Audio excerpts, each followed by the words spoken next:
الحمد لله رب العالمين والصلاة والسلام على سيدنا محمد سيد الأولين والآخرين وعلى آله وأصحابه أجمعين. أما بعد فأعوذ بالله من الشيطان الرجيم. بسم الله الرحمن الرحيم. وأنيبوا إلى ربكم. سبحان ربك رب العزة عما يصفون وسلام على المرسلين والحمد لله رب العالمين. اللهم صل على سيدنا محمد وعلى آل سيدنا محمد وبارك وسلم. اللهم صل على سيدنا محمد وعلى آل سيدنا محمد وبارك وسلم. اللهم صل على سيدنا محمد وعلى آل سيدنا محمد وبارك وسلم. راہ سلوک کا دوسرا قدم ہے انابت. انابت اسے کہتے ہیں کہ کسی حال میں بھی دل میں غفلت نہ آنے پائے. دل کا تار ہر وقت اللہ سے جڑا رہے، ہر حال میں دل میں اللہ کی یاد رہے، ہر وقت دل اللہ کی طرف متوجہ. ایک بہت آسان سی مثال سے میں آپ کو انابت کا مطلب سمجھاتا ہوں انشاءاللہ.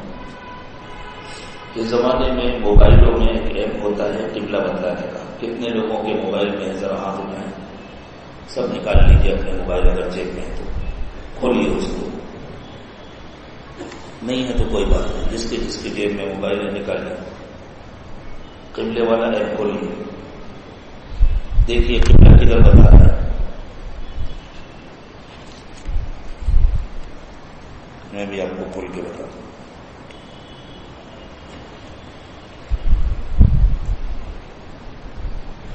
دیکھیے یہ قبلہ بتلا رہا ہے.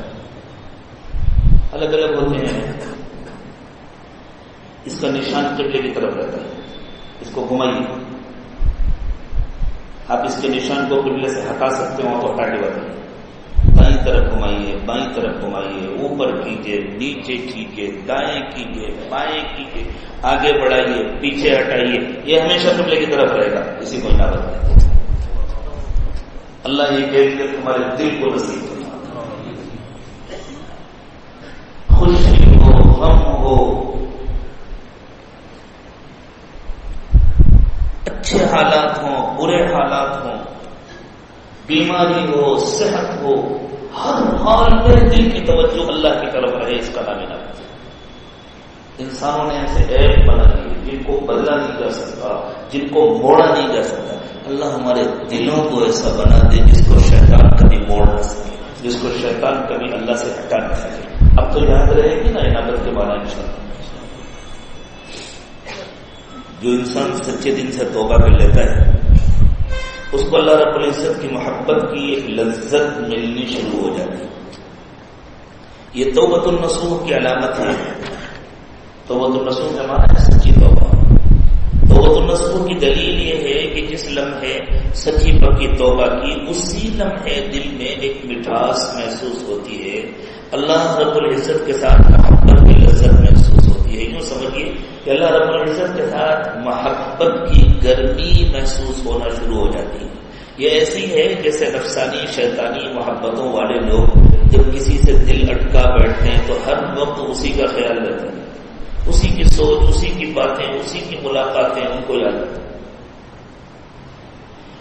کسی ماں کے سامنے کوئی اپنے بیٹے کی تعریف کر کے دیکھے، ممکن نہیں ہے کہ وہ اپنے بیٹے کا تذکرہ نہ کرے. ہاں میرا بیٹا جیسے آپ کہیں میرا بچہ بہت شرارت کرتا ہے، لوگ کہتے ہیں ہاں میرا بچہ بھی بہت شریر ہے، بہت شرارت کرتا ہے. آپ کہیں میرا بچہ بہت پیاری باتیں کرتا ہے، ہاں میرا بیٹا بھی بڑی پیاری پیاری باتیں کرتا ہے.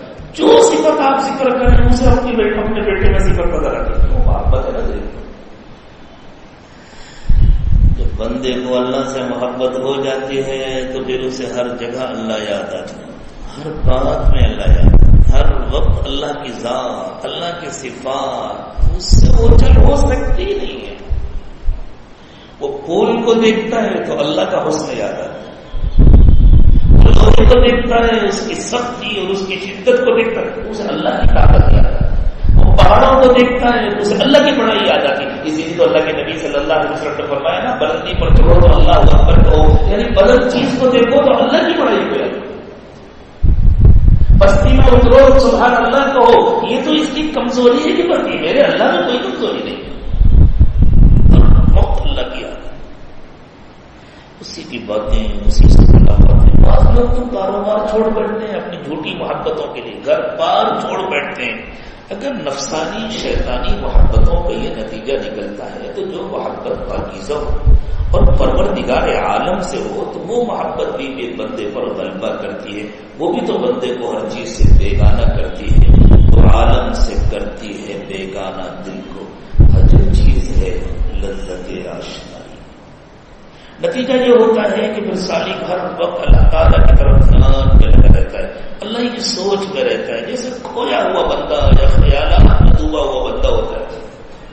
کبھی کبھی تو ایسا ہوتا ہے جب کوئی اسے پکڑتا ہے اچانک وہ چوٹتا ہے، لوگوں کو لگتا ہے ہمارے ساتھ بیٹھتا ہے کہاں گئے تھا، تو اللہ کے خیال میں گئے تھا، تو اللہ کی کبھی ادھر سے اللہ کا ہے، کبھی ادھر سے اللہ کا ہے، کبھی اللہ کی بڑائی، کبھی اللہ کی عظمت، کبھی اللہ کی نعمتیں، کبھی شکر گزاری پر انعامات کا خیال، کبھی ناشکری پر وبال کا خیال، کبھی ڈر اگر میرے اللہ مجھ سے ناراض ہو گئے تو میرا کیا بنے گا، کبھی یہ شوق میں اللہ کے پاس جاؤں گا تو کتنا مزہ آئے گا جب اللہ مجھے پیار سے دیکھیں گے. ہاں ساری دنیا کی نعمتیں ہیں اس کے مقابلے میں، بس وہ تو ہر وقت اللہ کی یاد میں کھویا رہتا ہے، حتیٰ کہ اس کو خلوت در انجمن کا مزہ ملنے لگتا ہے. مجمع میں رہ کر بھی تنہا ہوتا ہے، وہ مجمع میں ہوتا ہے لیکن اسے تنہائیوں کے مزے ملتے ہیں، وہ اپنے اللہ کے ساتھ کوئی تنہا ہوتا ہے.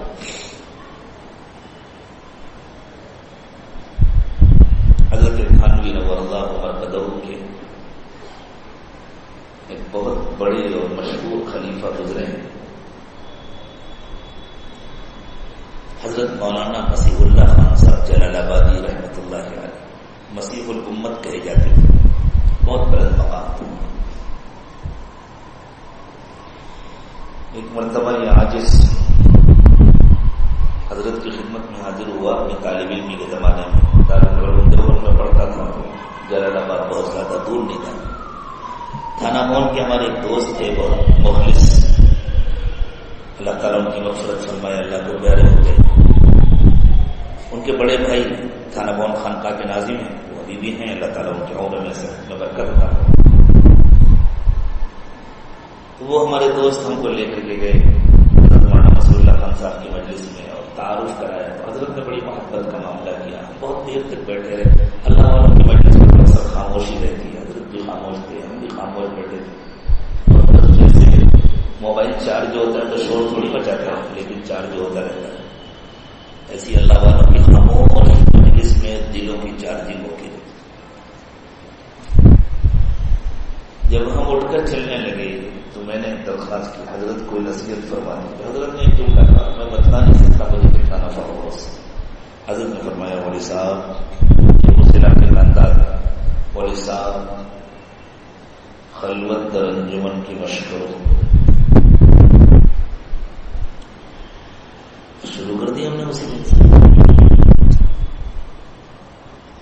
اس وقت تصوف و سلوک کا مزہ تو ملا نہیں تھا، ہم تو خلوت در انجمن کرتے تھے، علمی سلسلے میں بہت ہر وقت اپنی کتابوں میں کھوئے رہتے تھے، ہر وقت اپنے مطالعے میں کھوئے رہتے تھے، چلتے پھرتے اٹھتے بیٹھتے، مسجد جا رہے ہیں آ رہے ہیں، لگتے نہیں تھا اس دنیا میں، ہم تو کسی اور دنیا میں کھوئے رہتے تھے. اپنا مطالعہ کرنا، راستے میں بھی مطالعہ ہو رہا ہے، گاڑی چلاتے ہوئے بھی مطالعہ ہو رہا ہے، سفر کرتے ہوئے بھی مطالعہ، اسی کو سوچتے رہتے.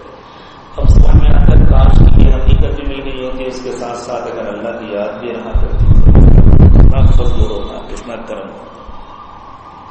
تو جب اللہ کی محبت نصیب ہو جاتی ہے نا تو انسان کو خلوت در انجمن کا مزہ ملتا ہے. وہ بیٹھا ہوتا ہے مجلس میں اور دل کہیں اور اٹھا ہوتا ہے. یہ کیفیت چلتے پھرتے لیٹے بیٹھے ہر وقت بندے کو نصیب ہوتی ہے اور ہر وقت اس کا دل اللہ سے لگا رہتا ہے. اسی کو انابت کہتے ہیں. جو میں نے آپ کو موبائل کوئی اوڑھنا چاہے تو اوڑھ نہیں سکتا. آپ کوشش کر کے دیکھ لیجیے, صبح سے شام تک کوشش کیجیے, اس کو لٹو کی طرح نچائیے اور غور سے دیکھیے اس کا نشان ہمیشہ کیوں لکھ کر, جتنی تیزی میں آپ نچائیں گے اتنی تیزی میں اس کا نشان کیوں لکھ کر.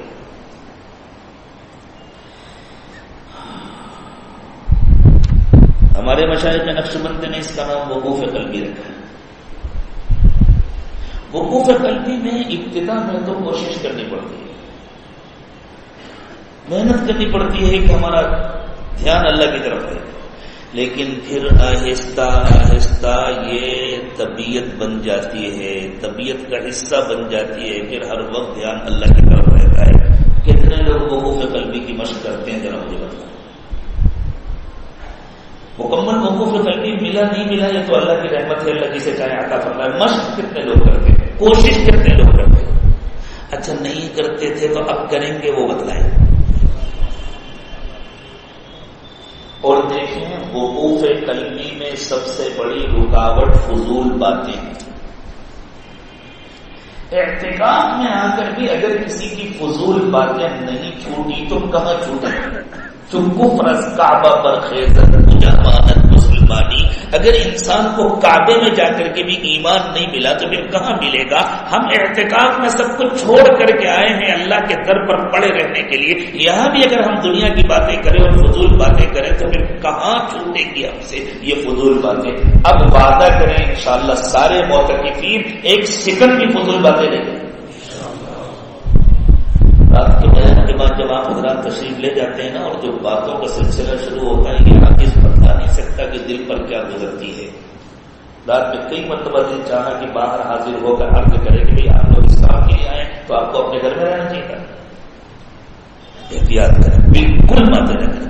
ضرورت کی باتیں بھی کم سے کم کریں. کیا ضرورت ہے بات کرنے کی؟ آپ کے مہربان کی کھڑے ہو جائیے, مراقبے میں بیٹھ جائیے, اللہ کی یاد میں بیٹھے. آپ کو چائے پینا ہے آپ چائے پیجیے, آپ کو پانی پینا ہے آپ پانی پیجیے. اس کا بولنے سے کیا تعلق ہے, اس کا بات کرنے سے کیا تعلق ہے؟ یہ جو فضول باتیں ہیں یہ انابت میں رکاوٹ بنتی ہیں. اور ہم یہاں انابت سیکھنے آئے ہیں, انابت کو اپنی طبیعت کا حصہ بنانے آئے ہیں انشاءاللہ.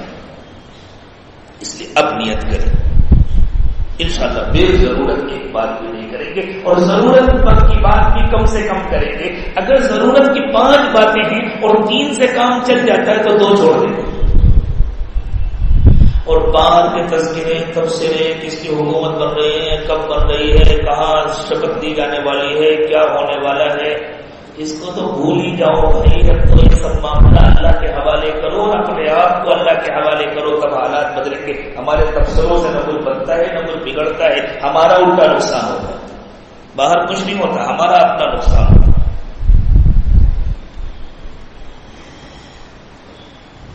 انابت کسے کہتے ہیں؟ بزرگوں نے فرمایا الانابہ الرجوع الی اللہ بالقیام بطاعته واجتناب معصیته. انابت یہ ہے کہ اللہ تعالیٰ کی ہر وقت فرما برداری ہو, ہر وقت اللہ کی نافرمانی سے احتیاط ہو, اور اس طرح ہر وقت اللہ کی طرف توجہ ہو. دل کی ایسی توجہ رہے اللہ کی طرف کہ بس فرما برداری کا خیال ہو, نافرمانیوں سے نفرت ہو. ہر وہ کام بندہ کرے جو اللہ کو پسند ہے اور ہر اس کام سے بچے جو اللہ کو پسند ہے. جب یہ کیفیت ہوتی ہے تو انسان پھر بھاگ کر نیکیاں کرتا ہے اور برائیوں سے بچتا ہے, کیونکہ وہ گناہوں کو نقصان دہ سمجھتا ہے. سوچتا ہے کہ یہ چیز میرے محبوب کو مجھ سے ناراض کر دے گی. وہ کوئی ایسا کام نہیں کرنا چاہتا جس سے محبوب حقیقی ناراض ہو. اس لیے طبیعت میں احتیاط آ جاتی ہے اور وہ شبے والی چیزوں سے بھی بچتا ہے. جس چیز کے بارے میں اس کا دل گواہی دے گی یہ مجھے اللہ تعالیٰ سے دور کر دے گی, وہ اس کو چھوڑ دیتا ہے. اسی کا نام تقویٰ ہے کہ جو چیز انسان کو اللہ تعالیٰ سے دور کرے اس کو چھوڑ دے. چنانچہ انابت الی اللہ کی وجہ سے اس میں تقویٰ بھی آ جاتا ہے. ایک بزرگ نے فرمایا الانابۃ عکوف القلب علی اللہ عز وجل کاعتکاف البدن فی المسجد.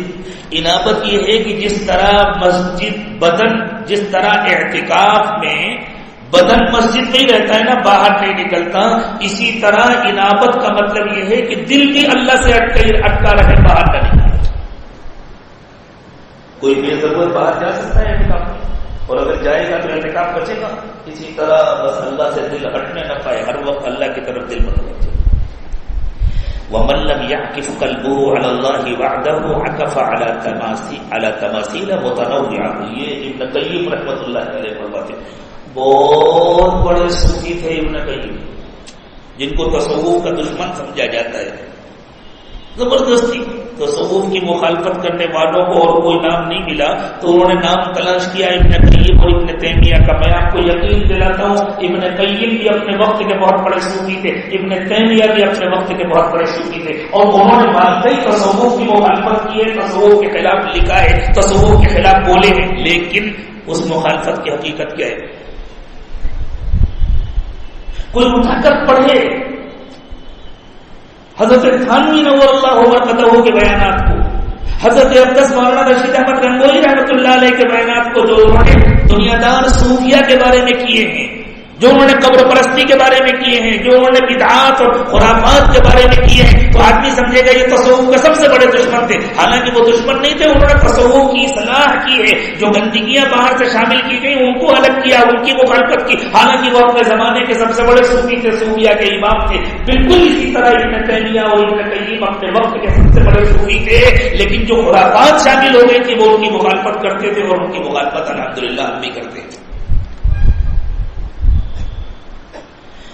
کوئی ابن قیم رحمۃ اللہ علیہ کی کتابیں پڑھے اور پھر جو لوگ ان کا نام لے کر کے تصور کی مخالفت کرتے ہیں ان کی باتیں سنیں تو وہ سمجھے گا ابن قیم دو ہوں گے، ان کے الگ ہیں، ہمارے الگ ہیں. یہ ہمارے ابن قیم ہیں رحمۃ اللہ علیہ، جو فرماتے ہیں وَمَن لَّمْ يَعْكِفْ قَلْبُهُ عَلَى اللَّهِ وَحْدَهُ عَكَفَ عَلَى تَمَاثِيلَ مُتَنَوِّعَةٍ. جس کا دل اللہ سے نہیں جڑے گا اس کا دل رنگ برنگی مورتیوں سے لگا رہے گا. رنگ برنگی مورتیاں، کہیں مال کی مورتی، کہیں دنیا کے حسن و جمال کی مورتی، کبھی پتھر کی مورتی، کبھی خیال کی مورتی. بتوں کو توڑ، پتھر کے ہوں کہ تخیل کے، پتہ نہیں کیا ہے شعر میری یاد نہیں رہتا.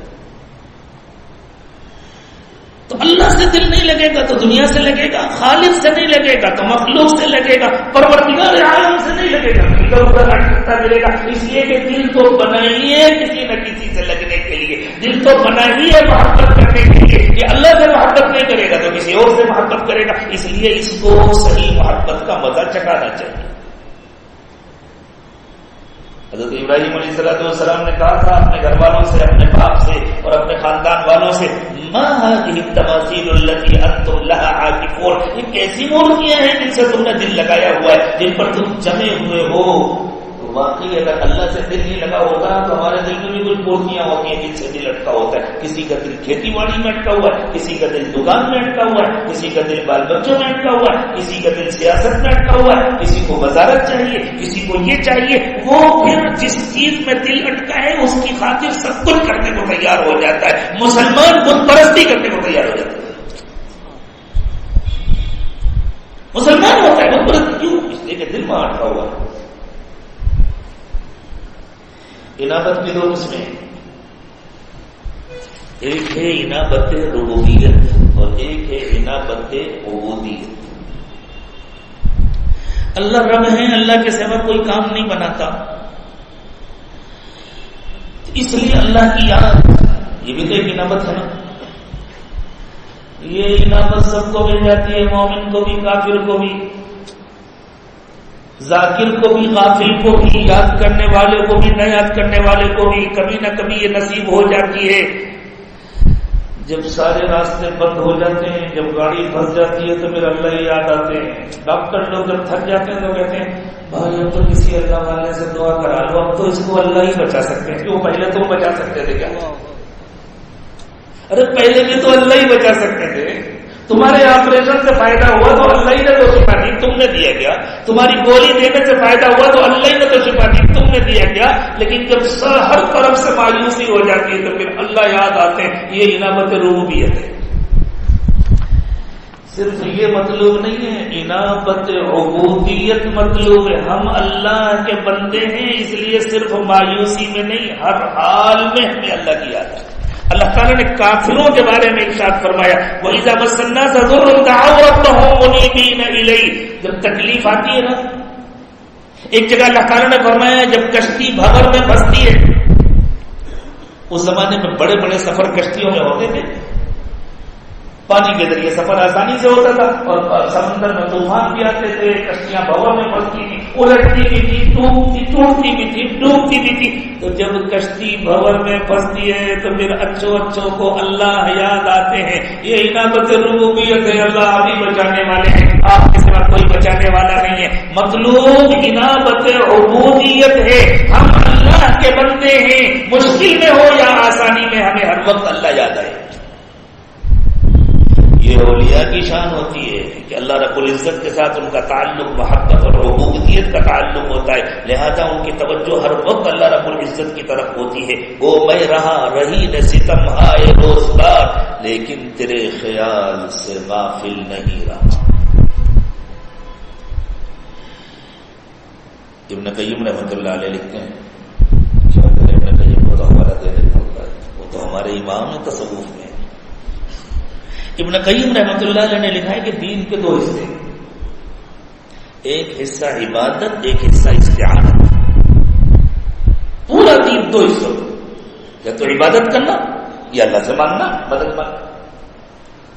پھر فرمایا پورے قرآن پاک کا خلاصہ سورہ فاتحہ ہے، اور پوری سورہ فاتحہ کا خلاصہ اس کی 4 نمبر کی آیت ہے ایاک نعبد و ایاک نستعین. ایاک نعبد کا تعلق عبادت سے ہے، ایاک نستعین کا تعلق استعانت سے ہے. تو جب انسان اللہ کے سوا کسی کی عبادت نہیں کرتا تو اسے عنایت عبودیت بھی حاصل ہو گئی. اور جب انسان صرف اللہ پر بھروسہ کرتا ہے، کرتا سب کچھ ہے، اللہ پر بھروسے کا یہ مطلب نہیں ہے کہ اسباب کو چھوڑ دے، ترک اسباب کی اجازت نہیں ہے. اللہ کے نبی صلی اللہ علیہ وسلم ترک اسباب سکھانے نہیں آئے، لیکن وہ اسباب کو اس لیے نہیں اختیار کرتا کہ اسباب سے کچھ ہوتا ہے، اسباب کو اس لیے اختیار کرتا ہے کہ اللہ کا حکم ہے، اللہ پسند کرتے ہیں کہ اس راستے سے دیں، اسے یقین ہوتا ہے دینے والے تو اللہ ہی ہیں. تو عبادت عنایت عبودیت بھی حاصل ہو جاتی ہے، عنایت استعانت بھی حاصل ہو جاتی ہے. یہی توکل ہے. ایک بزرگ گزرے ہیں پڑوس کے ملک میں، بابو عبداللہ رحمۃ اللہ علیہ. وہ سرکاری ملازم تھے، اس زمانے میں سرکاری ملازمین کو بابو کہا جاتا تھا. ابھی بھی ہمارے یو پی وغیرہ کے علاقے میں بابو کہتے ہیں، فلاں بابو کے پاس کام ہوگا، فلاں بابو کے پاس نہیں ہوگا، فلاں نے بنا دیا کام، فلاں نے اٹکا دیا. تو وہ ریلوے کے محکمے میں ملازم تھے، اور بڑی عجیب و غریب شخصیت تھی، عجیب شخصیت. ان کی شخصیت کے پہلوؤں کو دیکھنا اور جانچنا ہو تو ہمارے حضرت کی کتاب حیات حبیب، اس میں ان کے حالات کا مطالعہ. ہمارے حضرت دامت برکاتہم کی جن بزرگوں نے تربیت فرمائی ہے ان میں حضرت بابو عبداللہ رحمۃ اللہ علیہ کا بھی بڑا اہم کردار. عجیب صاحب کشف تھے. ایک مرتبہ حضرت نے فرمایا کہ طلبہ کی جماعت آئی ہوئی تھی، کچھ طلبہ تھے جو کسی اجتماع میں شرکت کے لیے آئے تھے. حضرت کیونکہ بہت قریب تھے تو حضرت نے جا کے اجازت لی. حضرت وہ یونیورسٹی کا طلبہ ہے، ملاقات کی اجازت چاہتے. فرمایا ایک ایک کو بھیجو، 2 کو ایک ساتھ. کبھی ایسا ہوتا ہے کوئی سالک آتا ہے اپنے دل کی بات کہنا چاہتا ہے، اس لیے جب ملاقات کا وقت ہوتا ہے نا تو کسی اور کو وہاں نہیں بیٹھنا چاہیے، پتہ نہیں وہ بیچارہ اپنی بات کہہ سکے یا نہیں کہہ سکے. اور کبھی ضرورت ہوتی ہے کہ شاید اس کو کچھ سمجھائے، لیکن سمجھانا مقصود ہوتا ہے، شرمندہ کرنا تھوڑی مقصود ہوتا ہے. اب اگر کوئی دوسرا بھی چھوٹا ہے تو اس کو شرمندگی ہوگی، تو یا تو شاید نہیں سمجھائے گا تو اس کی حقلفی ہوگی، یا سمجھائے گا تو شرمندگی ہوگی تو مومن کا دل ٹوٹے گا. اس وجہ سے احتیاط کرنا چاہیے. تو حضرت بابو عبداللہ رحمۃ اللہ نے فرمایا ایک ایک کو الگ الگ دے. ہر طالب علم نے یوں کہا کہ حضرت نے مجھے صرف ایک نصیحت کی اور جو میری کمزوری تھی بس وہی کا. جو طالب علم نے بیٹھا مسافر بس پوچھتے بولے، چہرہ دیکھا، جھوٹ مت بولا کرو. کسی سے کہا غیبت مت کیا کرو، کسی سے کہا فضول باتیں مت کیا کرو، کسی سے کہا جو اس کی بیماری تھی بس اسی کے سلسلے میں نصیحت کیا اور واپس کیا. یہ شخصیت تھی. اگر کسی کے بارے میں دعا کر دیتے تھے کہ اس کو اللہ کے نبی صلی اللہ علیہ وسلم کا دیدار ہو جائے، ایک ہفتے کے اندر دیدار یقینی تھا. کتنے تو ایسے ہیں کہ شام میں دعا کیا، رات میں دیدار.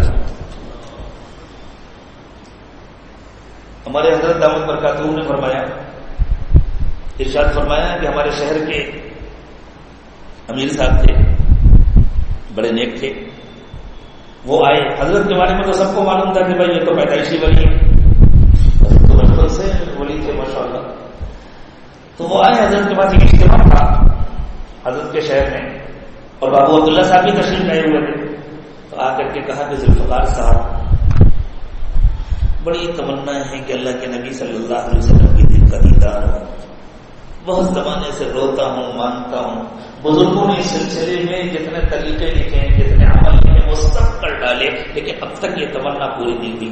آپ ماشاءاللہ نیک و صالح نوجوان ہیں، میری درخواست ہے کہ آپ دعا کرتے ہیں میرے لیے. حضرت نے فرمایا چلیے، ایک اللہ والے آئے ہوئے ہیں، میں ان سے دعا کرتا ہوں. فرماتے میں اسی وقت لے کر کے گیا، یہ شام کی بات ہے، اسی وقت لے کر کے گیا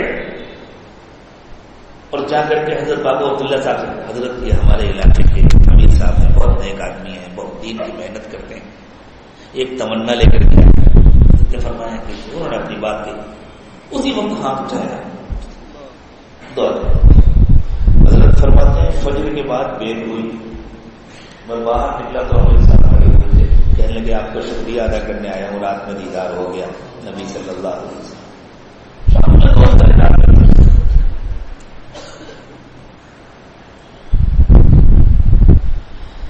یہ بابو عبداللہ رحمۃ اللہ علیہ بوڑھے تھے، ان کے اخیر عمر کا واقعہ ہے.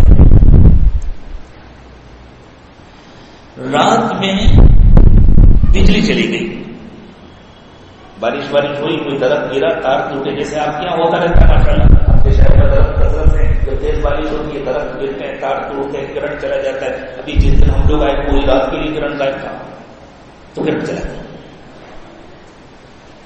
تہجد کا وقت تھا، اٹھے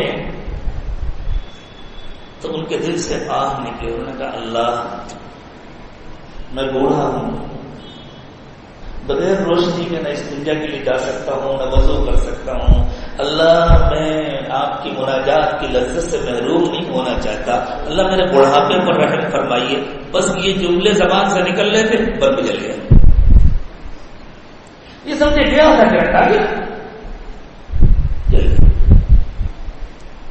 استنجا کیا، وضو کیا، تہجد پڑھی، نماز پڑھی، دن میں بھی بلب جلتا رہا، پنکھا چلتا رہا، تقریباً 24 گھنٹے گزر گئے. اس کے بعد پھر کرنٹ چلا گیا تو ان کو کیوں چلا گیا؟ تو اللہ کی طرف سے الہام ہوا، عبداللہ ہم اسباب کے ذریعے دینا پسند کرتے ہیں.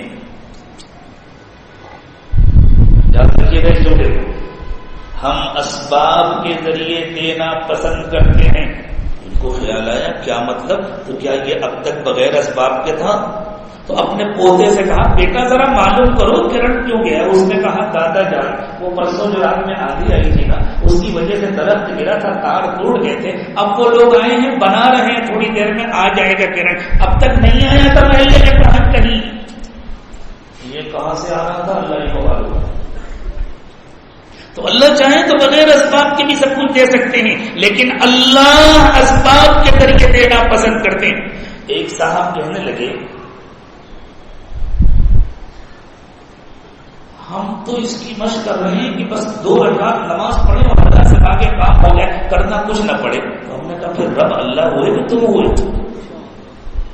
حکم چلاتے ہو اللہ پر. جو تمہیں یہ سکھا رہا ہے وہ تم کو گمراہ کر رہا ہے، وہ تمہیں غلط راستے پر لے جا رہا ہے، تمہیں ربوبیت سکھا رہا ہے، تمہیں خدائی سکھا رہا ہے. تمہارا حکم چلے گا اللہ پر. ارے اللہ کے محتاج بندے بنو، اللہ آپ جہاں سے دینا چاہیں گے ہم وہاں جا کر لائن لگا کر کے لیں گے. اللہ آپ اشارہ کر دیں گے آپ کہاں سے دینا چاہتے ہیں، جہاں سے آپ دینا چاہیں گے وہاں سے ہم لیں گے. اللہ ہم رب نہیں ہم بندے ہیں، لیکن اللہ ہمیں معلوم ہے دیں گے آپ ہی، جہاں آپ بھیجیں گے وہاں جائیں گے، لیکن ملے گا آپ ہی سے. یہ ہے توکل. توکل کر کے اسباب کا نام نہیں ہے. جو جتنا بڑا متوکل ہوتا ہے وہ اتنا زیادہ اسباب کا اہتمام کرتا ہے، لیکن اس کے دل میں اسباب کا یقین بالکل نہیں ہوتا. اللہ کے رسول صلی اللہ علیہ وسلم سے بڑا متوکل کون ہو سکتا ہے؟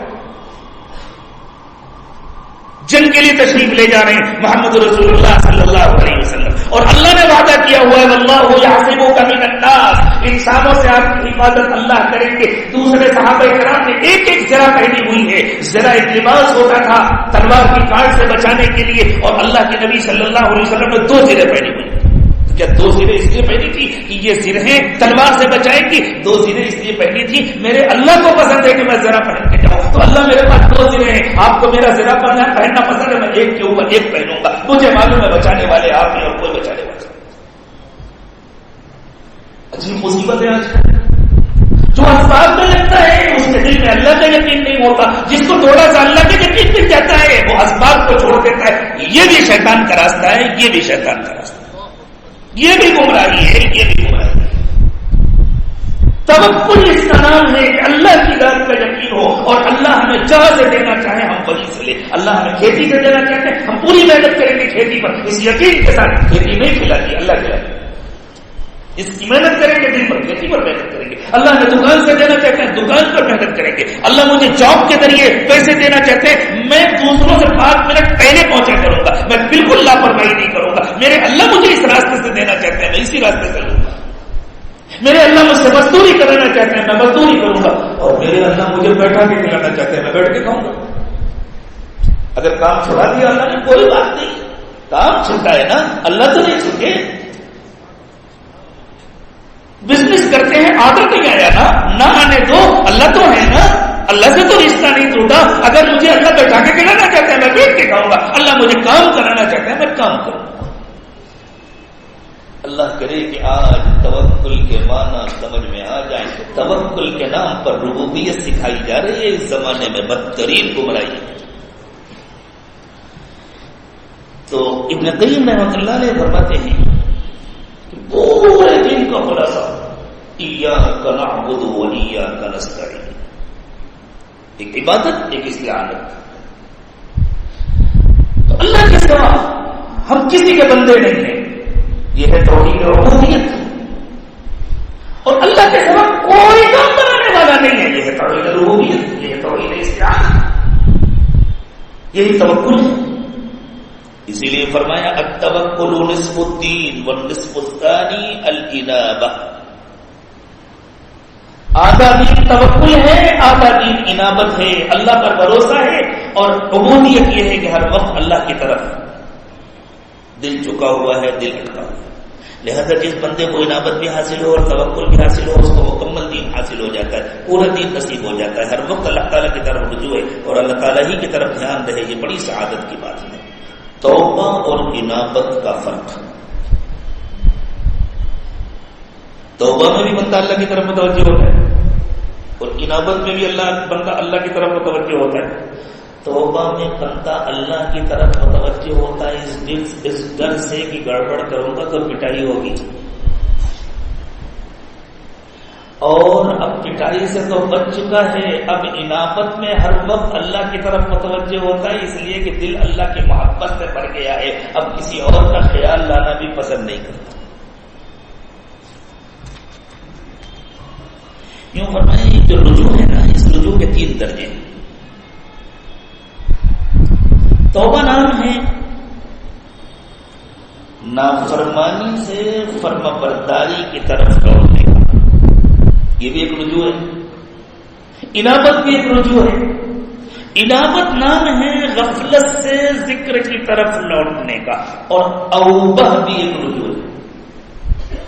حضرت ابراہیم علیہ السلام کو اللہ تعالیٰ نے فرمایا اواب، ان ابراہیم لحلیم اواب، نعم العبد انه اواب۔ حضرت ایوب کے بارے میں اللہ تعالیٰ نے فرمایا انا وجدناه صابرا نعم العبد انه اواب، وہ ہر وقت اللہ کی طرف رجوع کرتے تھے۔ آبا یعوب اول کے معنی بھی رجوع کے، جو تابا یتوب توبۃ کے جو معنی ہے وہی آبا یعوب اول کے معنی ہے، اس کے معنی بھی رجوع کرنا، اس کے معنی بھی رجوع کرنا، اس کے معنی بھی لوٹنا، اس کے معنی بھی لوٹنا، توبہ کے معنی بھی لوٹنا، انابہ کے معنی بھی رجوع کرنا، لوٹنا، اوبہ کے معنی بھی لوٹنا۔ لیکن تینوں میں فرق ہے۔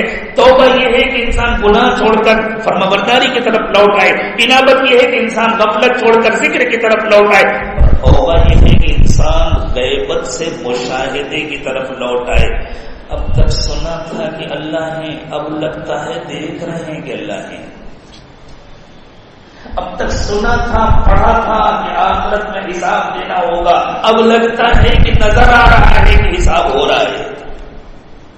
اب تک پڑھا تھا، سنا تھا کہ جنتیوں کو جنت میں مزے آئیں گے، اب جب جنت کا تذکرہ ہو رہا ہے تو لگ رہا ہے کہ جنت آنکھوں سے نظر آ رہی ہے. ایک صحابی آئے اللہ کے نبی صلی اللہ علیہ وسلم کی خدمت میں.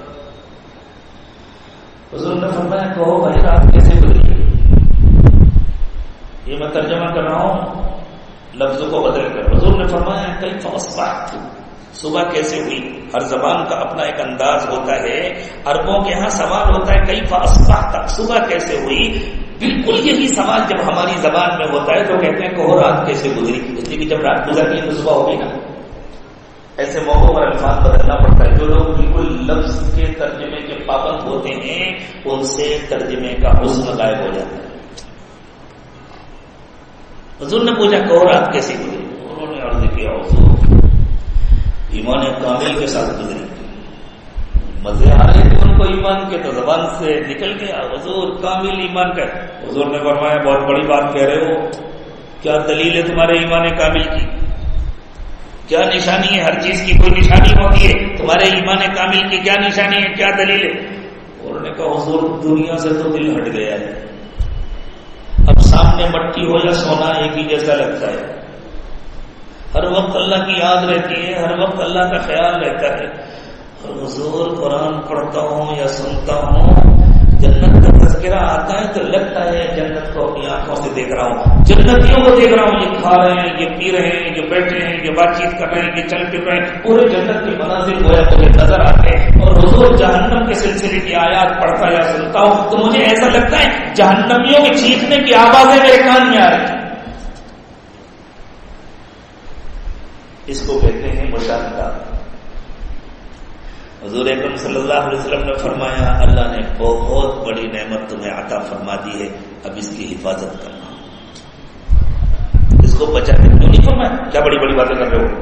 کہیں ایسا ہو سکتا ہے؟ ہاں ہو سکتا ہے. حضور نے تعریف فرمائی ہو سکتا ہے، اللہ نے تم کو یہ نعمت دے دی ہے، اب تم اس کی حفاظت کرنا. تو اوبا اس کا نام ہے کہ غیبت مشاہدے میں بدل جائے. سنی سنائی باتیں جو تھی اب تک کی ایسا لگے کہ اب وہ نظر آ رہی ہیں. جب غیبت مشاہدے میں بدل جائے نا تو پھر انسان کو ہر وقت اللہ کا خیال آتا ہے اور اسے ایسا لگتا ہے جیسے میں اللہ کو دیکھ رہا ہوں. یہیں سے دھوکہ ہوا بعض لوگوں کو. بعض لوگ جو غلبہ حال میں کہتے تھے مجھے تو درخت کی پتیوں میں اللہ نظر آتے ہیں، مجھے تو پھول کے حسن میں اللہ نظر آتے ہیں، مجھے تو پانی کے ٹکراس میں اللہ نظر آتے ہیں. یعنی مجھے ہر جگہ اللہ کا خیال آتا ہے اور ایسا لگتا ہے کہ مجھے اللہ نظر آ رہا ہے. تو کسی کہتے وہ تو وہی کیا کر رہا ہے بھائی، وہ غلبہ حال میں وہ بات کیا ہے. جب اس مقام تک پہنچو گے تب اس کا ترجمہ سمجھ جائے گا. ورنہ اپنے گھر میں کچھ رہو، خاموش رہو، چپ چاپ کلمہ پڑھو، نماز پڑھو، روزہ رکھو، بس ابھی تم اس سے آگے نہیں بڑھ سکتے. پہنچے نہیں وہاں. جیسے کوئی نابالغ کہے کسی بالغ کے سلسلے میں یہ کیا بتلا رہا ہے. ہمارے ایک دوست ہیں سوڈان کثرت سے جایا کرتے تھے جماعت میں، ابھی بھی جاتے ہیں ماشاءاللہ. سوڈانیوں سے بڑے تعلقات ہیں. وہ ایک سوڈان کا قصہ سنانے لگے کہ وہاں ایک نوجوان تھا، نیک صالح نوجوان تھا، لیکن کہتا تھا میں شادی نہیں کروں گا، بس ساری زندگی اللہ کے دین کی محنت میں گزاروں گا. شادی کروں گا، بیوی آئے گی، بچے آئیں گے، دنیا کا جھنجھٹ ہوگا، میں شادی نہیں کروں گا. ہوتا ہے جوانی کے غلط فیصلے ہوتے ہیں. یہ صحیح فیصلہ نہیں ہے، یہ غلط فیصلہ ہے. فیصلہ اس کا اخلاص کے ساتھ تھا لیکن صحیح نہیں تھا. ایسے موقع پہ ضرورت ہوتی ہے کسی مربی کی جو کبھی محبت سے کبھی ڈانٹ کرتی اس کے غلط فیصلے سے ہوتے. سب سمجھا کے کر کے سنتے نہیں تھا، کسی کی نہیں مانتا. یہ جو افریقہ کے کالے لوگ ہوتے ہیں نا یہ دل کے بڑے خوبصورت ہوتے ہیں، بدن کے بڑے بھاری بھرکم ہوتے ہیں، لگتا ہے فائٹ پانی میں تو اٹھنا مشکل ہو جائے گا، لیکن دل کے بڑے نرم ہوتے ہیں. خوب تجربہ ہے، کہنا مانتے ہیں، بڑوں کی اطاعت کرتے ہیں. اس کے بڑے بھائی نے ایک دن بڑا موٹا ڈنڈا لیا اور اس کی اس سے کہا چل میرے ساتھ چل دیا. اسے اندازہ تھا بھائی بہت غصے میں ہے لیکن بڑا بھائی ہے، اس کا حکم چل دیا. جنگل میں لے گیا. افریقہ میں کہا جنگل کی کمی، جنگل میں لے گیا اور جا کر کے کہا اب پردہ شادی کرے گا؟ انہوں نے کہا نہیں شادی کرے گا. اور میں تجھے مار ڈالوں گا. بھیا مارنا تو چلے گا, شادی. بھائی نے اس کو ایک درخت کے ساتھ باندھ دیا اور باندھ کر کے وہ بھی ماشاء اللہ کالا موٹا مسکرا, اس نے ڈنڈا لے کر کے جو بجانا شروع کیا بغیر گنتی کے. تو جب تک اس کی مار کھانے کی ہمت سکھاتا رہا, جب اس کی ہمت جواب دی گئی اور اسے لگا کہ میرا بھائی جھوٹ نہیں بولتا کہ واقعی ہاتھ چھوڑا رہتا, تو اس نے ہاتھ جوڑ کر کے کہا بھائی معافی مانگتا ہوں, چھوڑ دو, کا بدلہ شادی کا یہاں کروں گا. وہ جھوٹ نہیں بولتے. جب اس نے کہہ دیا کروں گا تو تیار ہو گئے. آئے گھر والوں نے تو رشتہ پہلے سے دیکھ رکھا تھا, اور ان کے یہاں شادی اتنا ٹھیک ٹھاک سے تھوڑی ہوتی جیسے ہمارے یہاں ہوتی. آسان شادیاں ہوتی, اللہ کرے ہمارے یہاں بھی آسان شادیاں ہوتی. شادی کی جو نقطے ہیں نا وہ ہٹ جائیں تو بڑی آسانی ہو جائے. کیا ہوگا ہٹ جائیں گے تو شادی ہو جائے گی. اللہ کرے شادی ہو جائے. شادی ہو گئی, ایک ہفتہ گزر گیا. ایک ہفتے کے بعد ایک دن آیا بڑے بھائی کے پاس, وہ بنا کے چپ چاپ بیٹھ گیا. بھائی نے سوچا کہیں ایسا تو نہیں شکایت کرنے آیا, بھیا تم نے کہاں پھنسا دیا مجھے. ادھر کیا بات ہے؟ بھائی جان مجھے آپ سے ایک شکایت ہے. کیا شکایت ہے؟ اتنے دن کے بعد کیوں مارا تھا؟ پہلے مارا ہو. اسے جو محسوس ہوا تھا وہ کوئی نابالغ سمجھ سکتا ہے. اہل حال کی باتوں کو بھی نابالغ نہیں سمجھ سکتے. اس لیے جو نابالغ ہیں ہمارا ان کو مشورہ ہے اللہ سے دعا کرو اللہ تمہیں بالغ بنا دے, اور اگر بالغ نہیں ہوتے تو چپ رہو, اپنے کام میں لگے. پھر یہ غیبت سے مشاہدے کا سفر ہوتا ہے. ان کو ہر جگہ اللہ نظر آتا ہے تو ان آنکھوں سے نہیں نظر آتا, وہ اس آنکھ سے نظر آتا ہے. جب کسی کی یاد کھل جاتی ہے تب اسے نظر آتا ہے. اس کو اوقات کے. تو توبہ نام ہے معصیت سے طاعت کی طرف رجوع کرنے کا, انابت نام ہے غفلت سے ذکر کی طرف رجوع کرنے کا, اور توبہ نام ہے غیبت سے مشاہدے کی طرف رجوع کرنے کا. حضرت شیخ ابو القاسم القرشی قشیری رحمۃ اللہ علیہ فرماتے ہیں التوبہ صفۃ المؤمنین, توبہ عام ایمان والوں کی صفت ہے. وَتُوبُوا إِلَى اللَّهِ جَمِيعًا أَيُّهَا الْمُؤْمِنُونَ لَعَلَّكُمْ تُفْلِحُونَ. اللہ تعالیٰ نے فرمایا ایمان والو تم سب مل کر توبہ کرو, یعنی گناہوں کو چھوڑو, اللہ کے فرمانبردار بنو تاکہ تم کامیاب ہو جاؤ. اور انابت صفت ہے اولیاء کی, ان کا دل ہر وقت اللہ کی طرف متوجہ رہتا ہے. اور توبہ صفت ہے انبیاء کی کہ وہ تو ہر وقت مشاہدے کرتے ہیں, اور اللہ جس کو چاہتے ہیں انبیاء کی اس صفت کا کچھ صدقہ عطا فرما دیتے. جیسے دولت مالداروں کو اللہ دیتے اور اس کی زکات انہی کے ذریعے سے غریبوں کو بھی دے دیتے ہیں, اسی طرح یہ صفت تو اللہ اصل میں انبیاء کرام کو دیتے ہیں, اس کی کچھ زکات تقسیم کرا دیتے ہیں. اللہ کرے ہمیں اور آپ کو بھی مل جائے. تو اللہ تعالیٰ نے اپنے پیغمبر علیہ الصلوۃ والسلام کے بارے میں فرمایا انا وجدناہ صابرا. حضرت ایوب کے بارے میں فرمایا ایوب بڑا صبر والا بندہ تھا, نعم العبد, بہت اچھا بندہ تھا, انہ اواب, وہ تو اواب تھا.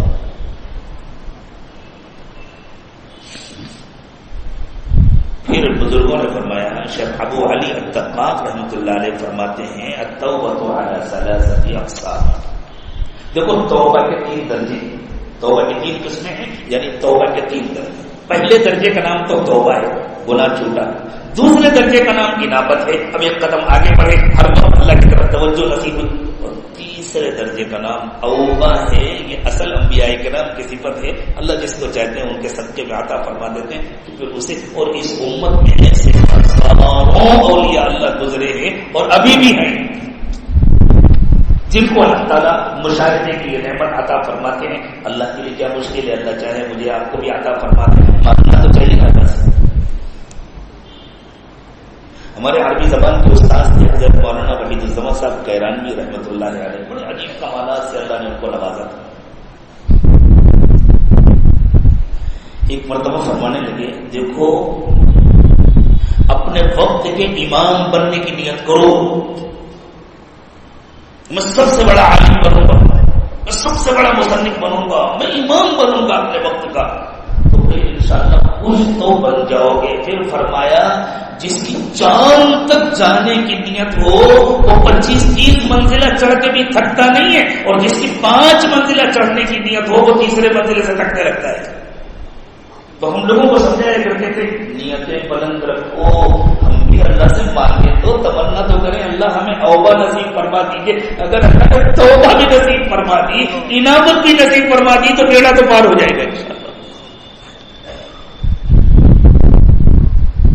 اللہ رب العزت انبیاء کرام کو مقام عطا فرماتے ہیں کہ ہر وقت ان کی مشاہدے کی کیفیت ہوتی ہے، اس کا تھوڑا سا حصہ بندے کو مل جائے تو بندہ اس کو سنبھال نہیں پاتا۔ ہاں بعض وقت جب تک سنبھالنے کی طاقت نہیں ہوتی نا، نہیں دی جاتی نعمت۔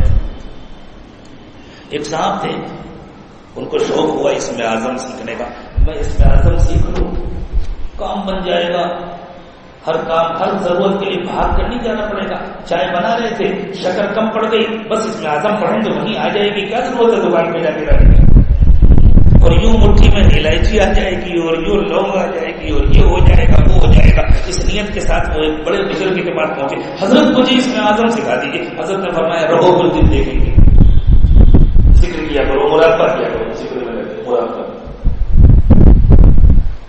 ایک آدھ مہینے گزر گئے تو سوچا مجھے فالتو لگا رکھا ہے ذکر و مراقبہ، میں تو اس میں اعظم سیکھنا ہے، حضرت میں تو اس میں اعظم سیکھنا ہے۔ ہاں ٹھیک ہے، اب دیکھ رہے ہیں اس کے اندر میری صلاحیت تو پیدا ہو اس میں اعظم سیکھنے۔ ایک دن وہ زیادہ پیچھے لگا، حضرت مجھے اس میں اعظم سکھا۔ حضرت نے فرمایا اچھا کام کرو، خانقاہ میں لکڑیاں ختم ہو گئی، جب جنگل جاؤ لکڑیاں جمع کرو۔ اس کو تو لالچ اس میں اعظم سکھاتے ہیں کہ معلوم تھا ان کو آتا ہے، تو چلا گیا بیچارہ لکڑیاں جمع کرنے۔ جنگل میں گیا تو وہاں دیکھا ایک بزرگ ہے جو جنگل میں لکڑیاں جمع کرتے ہیں، شہر میں جا کر بازار میں بیچتے ہیں، اس سے ان کے گھر کا خرچ چلتا ہے۔ انہوں نے لکڑیاں کاٹ کر کے گٹھر باندھا تھا، لے جانے کے لیے ایک پولیس والا آیا، اس نے آ کر کے ایک کوڑا مارا اور کہا ہے بوٹے لکڑیاں کہاں لے کے جا رہا ہے؟ صاحب جا رہا ہوں بیچوں گا، بچوں کی ضرورت ہے انشاءاللہ پوری ہو۔ نہیں میرے گھر لے کے چلتے۔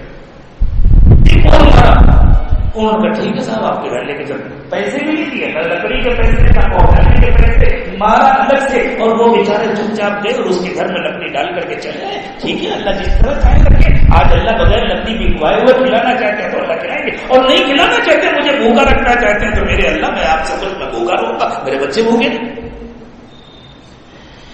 یہ بندہ جس کو شہر نے بھیجا تھا لکڑیاں جمع کرنے کے لیے، لکڑیاں جمع کرنا تو بھول گیا، اسے بڑا غصہ آیا اپنے شہر پر، اگر مجھے اس میں اعظم سکھا دیا ہوتا میں اس پولیس والے کو آج پسند کر دوں، جلا کر یہ ختم کر دیتا۔ نارائن کو شرم نہیں آتی، اتنے نیک ان کے چہرے سے تقوی کا نور نظر آ رہا ہے، اتنے بزرگ اور بوڑھے آدمی، اور ان کو مارا بھی اور ان کی لکڑیاں بھی فری میں اپنے گھر بھجوایا۔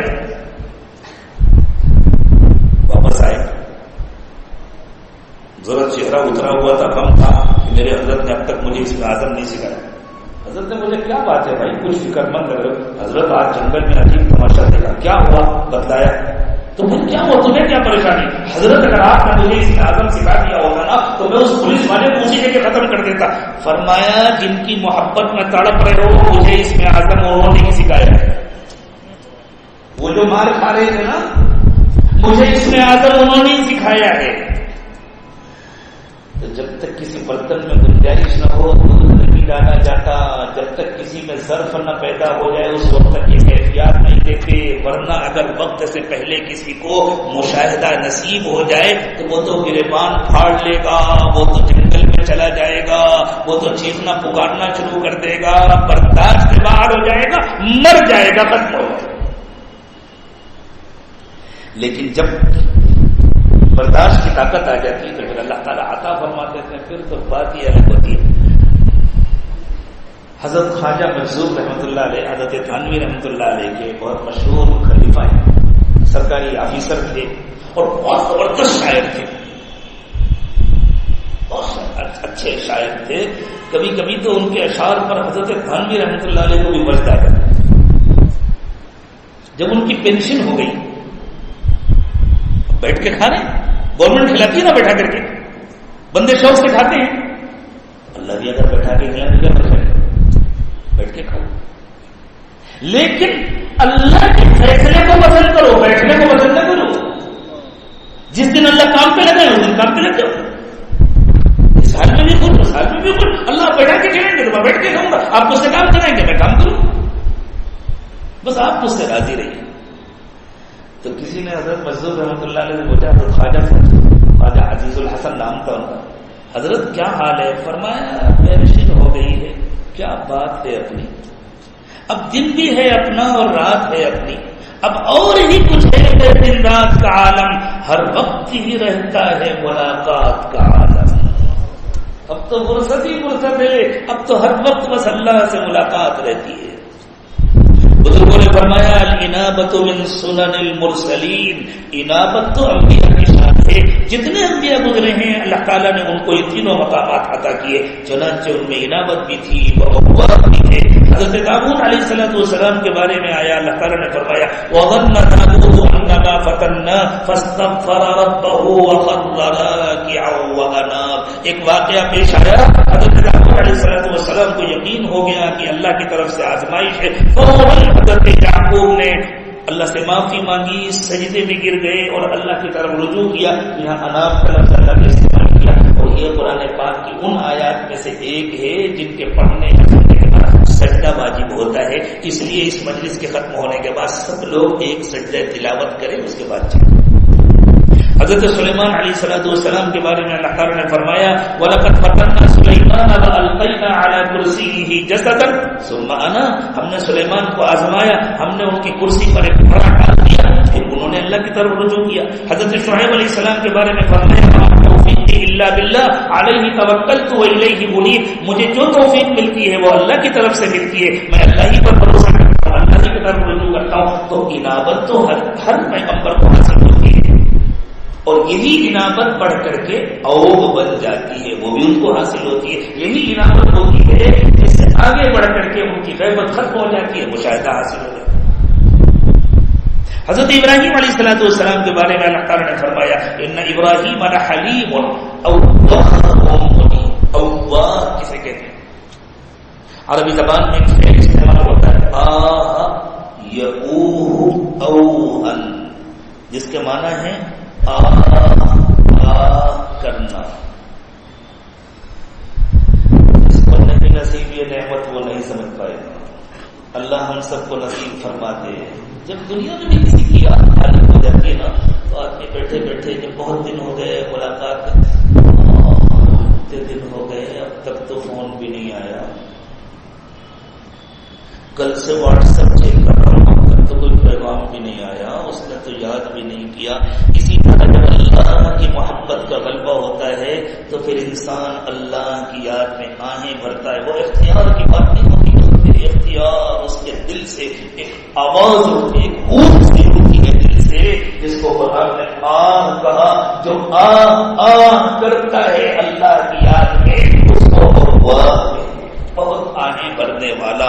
تو اللہ نے فرمایا ان ابراہیم لحلیم, حضرت ابراہیم کے اندر برداشت بہت تھی. اواب, وہ اللہ کی یاد میں بہت آنے بھرتے تھے. منیب, اور ہر وقت اللہ کی طرف متوجہ رہتے. حضرت ابراہیم علیہ السلام نے اپنی دعا میں فرمایا ربنا علیک توکلنا والیک انبنا والیک المصیر. اللہ ہمارا بھروسہ آپ پر, ہماری توجہ ہر وقت آپ کی طرف, اور اللہ ہمیں واپس بھی آپ ہی کے پاس آنا ہے. نبی علیہ السلام نے فرمایا ذالک اللہ ربی علیہ توکلت والیہ انیب. یہ اللہ ہے جو میرا رب ہے, اسی پر میرا بھروسہ ہے, میں اسی کی طرف رجوع کرتا ہوں. یعنی انابت تمام انبیاء کرام علیہ السلام کی صفت ہے, اور یہی انابت آگے بڑھ کر کے ان کو غیبت سے شہود میں لے آتی ہے.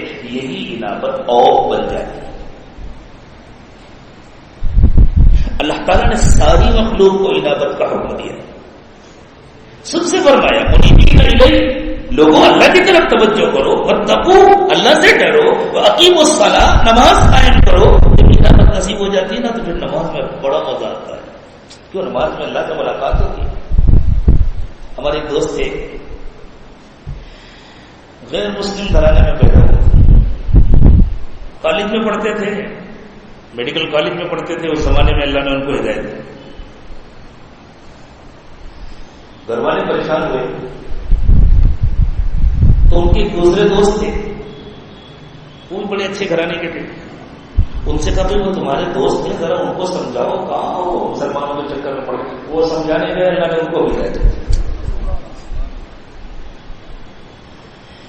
یہ جب ڈاکٹر ہو گئے تھے، اللہ کو پیارے ہو چکے، تو ان کا طریقہ تھا دوا خانے میں، آپریشن تھیٹر میں مسلح بچھا ہوتا، مریض کا آپریشن کرتے اور پھر دوسروں کے حوالے کرتے، بے ہوشی والے جو ڈاکٹر ہیں، اور جا کے مسلح پہ کھڑے ہو جاتے، 2 رکعت نماز پڑھ کے ہاتھ اٹھا کر آنسو بہا کر، اللہ آپ کا حکم تھا، میں نے آپریشن کیا، شفا میں نہیں دے سکتا، اللہ مریض کو آپ اچھا کر دیجیے۔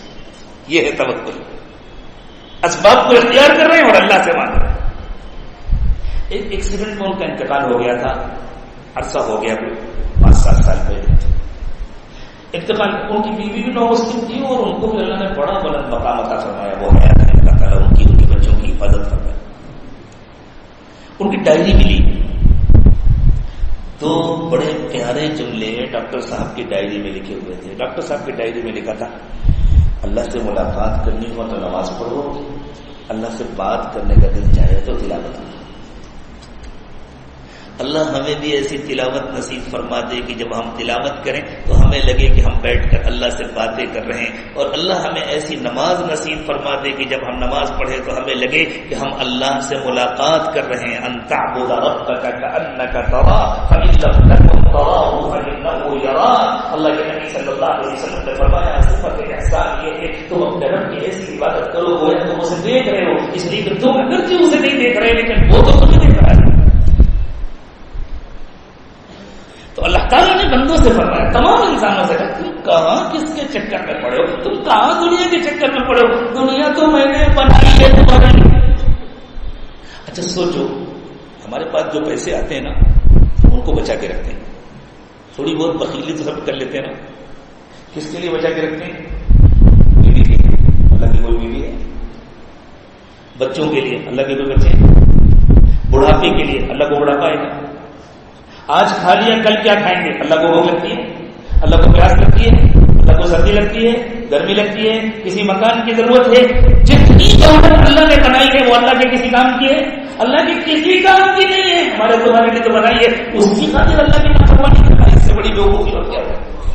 جو چیز اللہ نے بنائی ہمارے لیے اس کی خاطر اللہ کی نافرمانی کرنا، اس سے بڑی بیوقوفی کیا ہوگی؟ نافرمانی کے باوجود اللہ دیتے ہیں تو فرما برداری کریں گے تو اللہ نہیں دیں گے، تو اللہ کہہ رہے ہیں کہاں تم دنیا کی خاطر ادھر ادھر اٹکے ہوئے ہو، منیبین الیہ، میری طرف واپس آؤ، واتقوا، اللہ سے ڈرو، واقیموا الصلاۃ، نماز قائم کرو، ولا تکونوا من المشرکین، اللہ کے ساتھ کسی کو شریک مت کرو، اللہ کے علاوہ کسی کے آگے ہاتھ مت پھیلاؤ، اللہ کے سوا کسی کے سامنے سر مت جھکاؤ، سب کچھ اللہ نے تمہارے لیے بنایا ہے، تمہیں کو دیں گے اللہ کے کسی کام کی نہیں کی۔ جو نعمت اختیار کرتا ہے وہ اللہ کے حکم کو پورا کرتا ہے۔ اللہ نے فرمایا وَيُنَزِّلُ لَكُم مِّنَ السَّمَاءِ رِزْقًا، اللہ آسمان سے تمہارے لیے روزی برساتے ہیں۔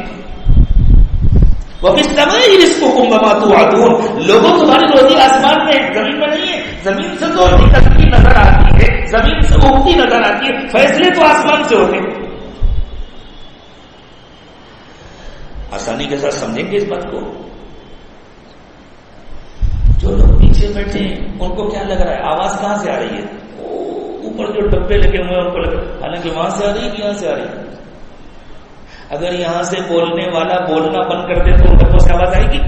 کسی بھی اسپیکر سے آواز آئے گی؟ نظر آتا ہے کہ آواز وہاں سے آ رہی ہے، محسوس ہوتا ہے کہ آواز وہاں سے آ رہی ہے، حقیقت میں یہاں سے آ رہی ہے۔ حتیٰ کہ جو ہزاروں کلومیٹر دور بیٹھ کر اس وقت اس مجلس میں شریک ہیں ان کو لگ رہا ہے کہ آواز ان کے موبائل سے آ رہی ہے، حالانکہ ان کے موبائل سے نہیں آ رہی، بولنے والا کہیں اور بیٹھا ہے وہاں سے آ رہی ہے۔ اللہ نے فرمایا وَفِي السَّمَاءِ رِزْقُكُمْ وَمَا تُوعَدُونَ، لوگوں تمہاری روزی آسمان میں زمین سے اگتی نظر آتی ہے، حقیقت میں وہ آسمان سے اترتی ہے۔ وَيُنَزِّلُ لَكُم مِّنَ السَّمَاءِ رِزْقًا، اللہ تمہارے لیے آسمان سے روزی اتارتے ہیں۔ وَمَا يَتَذَكَّرُ إِلَّا مَن يُنِيبُ، لیکن اتنی موٹی بات سب کے سمجھ میں نہیں آتی۔ کس کے سمجھ میں آتی ہے؟ اللہ فرمایا جس کو انابت نصیب ہوتی ہے اس کے سمجھ میں آتی ہے، جس کا دل اللہ سے جڑ جاتا ہے اس کے سمجھ میں آتی ہے، جب تک اللہ سے دل نہ لگے اس وقت تک سمجھ میں نہیں آتی۔ تذکرۃ و ذکریٰ لکل عبد منیب، ایک جگہ اللہ تعالیٰ نے قرآن کے بارے میں فرمایا یہ نصیحت ہے ہر اس بندے کے لیے جس کو انابت نصیب ہو، جو اللہ سے دل لگائے اس کو قرآن سے نصیحت حاصل ہوتی ہے۔ ایک جگہ فرمایا والذین اجتنبوا الطاغوت ان یعبدوها، اللہ اپنے نیک بندوں کی تعریف کرتے ہوئے فرماتے ہیں میرے نیک بندے وہ ہیں جو کسی اللہ کے دشمن کو معبود نہیں بناتے. طاغوت کہتے ہیں اللہ کے دشمن کو، وہ شیطان ہو یا وہ کوئی انسان ہو یا کوئی بھی اللہ کا نافرمان ہو، وہ اللہ کے کسی دشمن کو بھی اپنا معبود نہیں بناتے. وَأَنَابُوا إِلَى اللَّهِ، اور اللہ کی طرف متوجہ رہتے ہیں. لَهُمُ الْبُشْرَىٰ، ان کے لیے خوشخبری ہے، ان کے لیے انعامات ہیں، ان کے لیے جنت کی نعمتیں ہیں، ان کے لیے اللہ کی محبت ہے. اللہ اکبر، خوشخبری مل جائے اللہ کی طرف سے، اس سے بڑی کیا بات ہے. وَإِنَّ اللَّهَ يُضِلُّ مَن يَشَاءُ، اللہ نے فرمایا دیکھو اللہ ہی گمراہ بھی کرتے ہیں، اللہ ہی ہدایت بھی دیتے ہیں. گمراہی کا راستہ بھی اللہ ہی نے بنایا، کسی اور نے نہیں بنایا. شیطان نہیں بنا سکتا تھا بیچارہ، وہ تو اللہ نے اس کو شیطان بھی اللہ نہیں ہوتا ہے، شیطان کو اس کے کام پر بھی اللہ نے لگایا. اللہ ہمیں شیطان نہ بنا دے. ڈرتے رہنا چاہیے اللہ سے. اللہ جس کو جو چاہے بنا دے، جب چاہے بنا دے، چاہے کسی کو جتنا برا لگے، اللہ کا کوئی کچھ بگاڑ نہیں سکتا. تو اللہ ہی مضل ہیں، اللہ ہی ہادی ہیں، اللہ ہی گمراہ کرتے ہیں اور اللہ ہی ہدایت دیتے ہیں. وَإِنَّ اللَّهَ يُضِلُّ مَن يَشَاءُ، آپ کہہ دیجیے کہ اللہ جسے چاہتے ہیں گمراہ کر دیتے ہیں اور جس کو چاہتے ہیں ہدایت دیتے ہیں. لیکن کس کو ہدایت دیتے ہیں؟ جسے ہدایت دینی ہوتی ہے پہلے اسے انابت نصیب کرتے ہیں. وَيَهْدِي إِلَيْهِ مَنْ أَنَابَ، اللہ اپنے آپ تک پہنچنے کا راستہ اسے دکھاتے ہیں جو اللہ کی طرف متوجہ ہوتا ہے.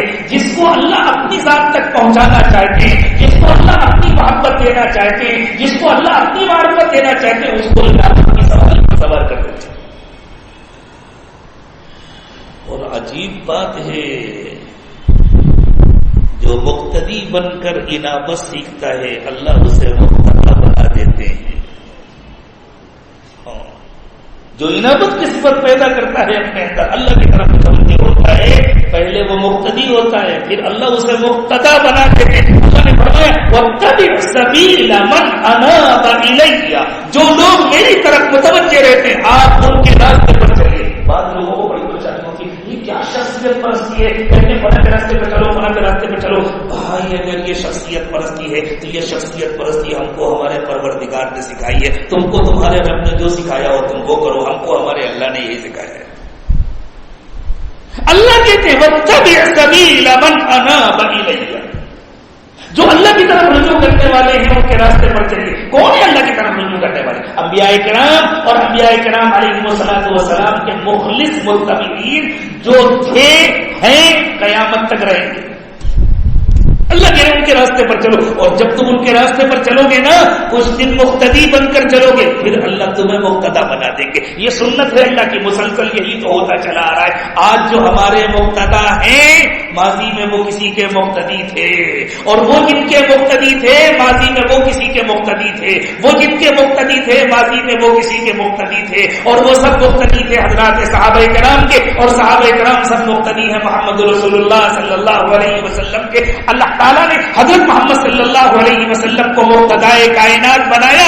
جو صحابہ ان کے سچے مقتدی بنے اللہ نے بعد والوں کے لیے ان کو مقتدی بنا دیا. پھر جو بعد والے ان کے مقتدی بنے اللہ نے بعد والوں کے لیے ان کو مقتدی بنا دیا. جو سچے مقتدی بنے اس زمانے میں اپنے بڑوں کے، اللہ نے ان کو ہمارے لیے مقتدی بنا دیا. کیا بعید ہے کہ اللہ تعالیٰ ہم سے بھی کچھ کام لے.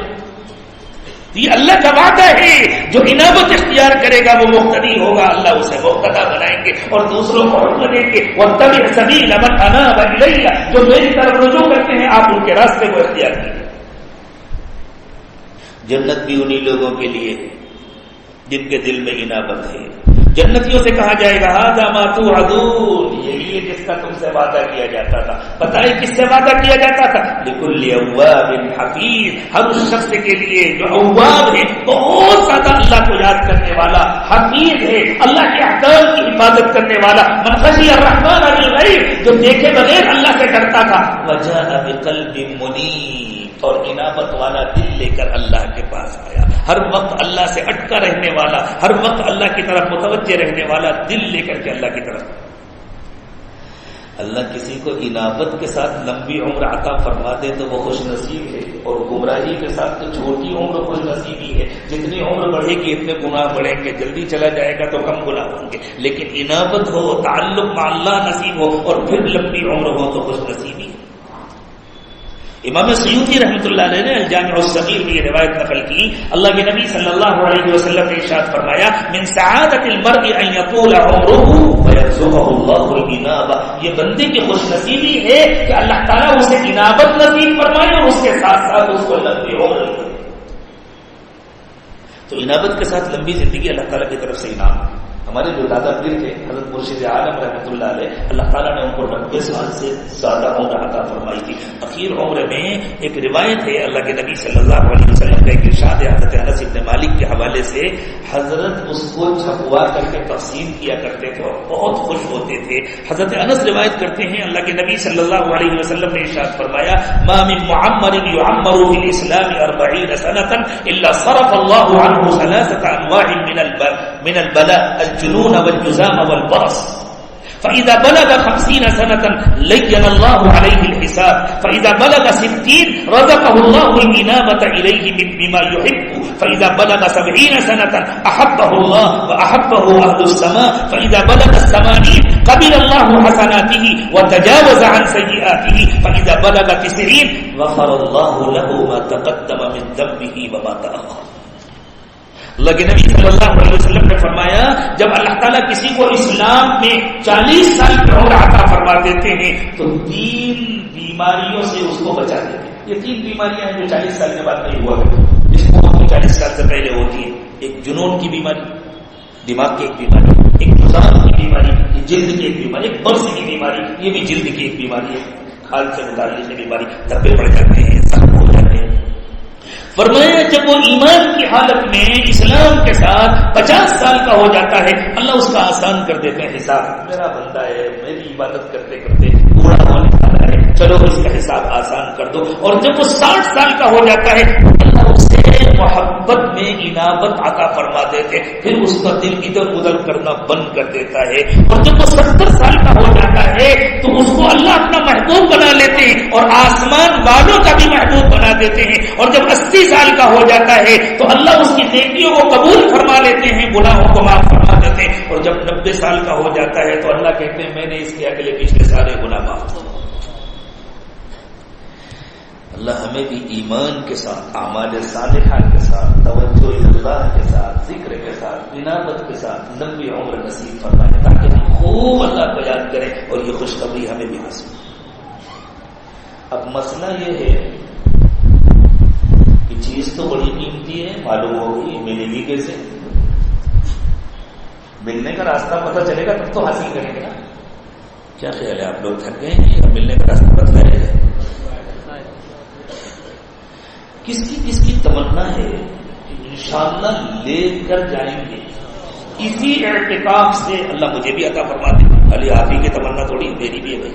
انشاءاللہ اسی اعتکاف میں اس نعمت کو اللہ سے بھیک مانگ کر اور بزرگوں نے جو طریقہ بتلایا اس کو اپنا کر انشاءاللہ لے کر جائیں گے. راتوں میں اٹھ کر رو کر اللہ سے مانگیں گے اللہ خالی ہاتھ واپس نہ کیجیے. اللہ محتاج بن کر آئے ہیں، بہت دور سے آئے ہیں، بہت دیر سے آئے، پتہ نہیں اللہ دوبارہ موقع ملے گا یا نہیں ملے گا. اللہ نعمت عطا فرما دیجیے، انابت نصیب فرما دیجیے. لیے بغیر نہیں جانا چاہتے. اس طرح اللہ سے مانگیں گے تو اللہ دے کر بھیجیں گے، کسی کو محروم نہیں فرمائیں. اور آج کی رات بھی تو طاق رات ہے، آج تک مانگے بس اللہ سے خوب. اس نعمت کو پانے کے لیے ہمارے مشائخ نے طریقہ یہ بتایا ہے کہ آپ ابتدا میں اپنی توجہ کو اللہ کی طرف رکھیں. جب غفلت ہو جائے تو پھر توجہ اللہ تعالیٰ کی طرف کریں. اور میں پھر اس بات کو دوہرا دوں، بات چیت اس میں رکاوٹ بنتی ہے، اس لیے بات چیت نہ کریں. جہاں غفلت ہو پھر اللہ تعالیٰ کی طرف دھیان دیں. شروع میں ذرا مجاہدہ کرنا پڑتا ہے کیونکہ ابھی سے محبت کی خالص مٹھاس نصیب نہیں ہوئی. پھر وقت آتے آتے اللہ تعالیٰ اس کو انابت نصیب کرتا. پھر تو ایک وقت آتا ہے کہ کوئی بولنا بھی چاہے تو نہیں بول سکتا، طبیعت کا حصہ بن جاتا ہے. کوئی بولنا چاہے تو نہیں بول سکتا، کوئی بلانا چاہے تو نہیں بلا سکتا. کسی شاعر نے کہا روز کہتا ہوں بھول جاؤں انہیں، روز یہ بات بھول جاتا ہوں. روز کہتا ہوں بھول جاؤں انہیں، روز یہ بات بھول جاتا ہوں. میں خود بھول جاتا ہوں کہ بولنا. ایک صاحب کو بولنے کی عادت تھی.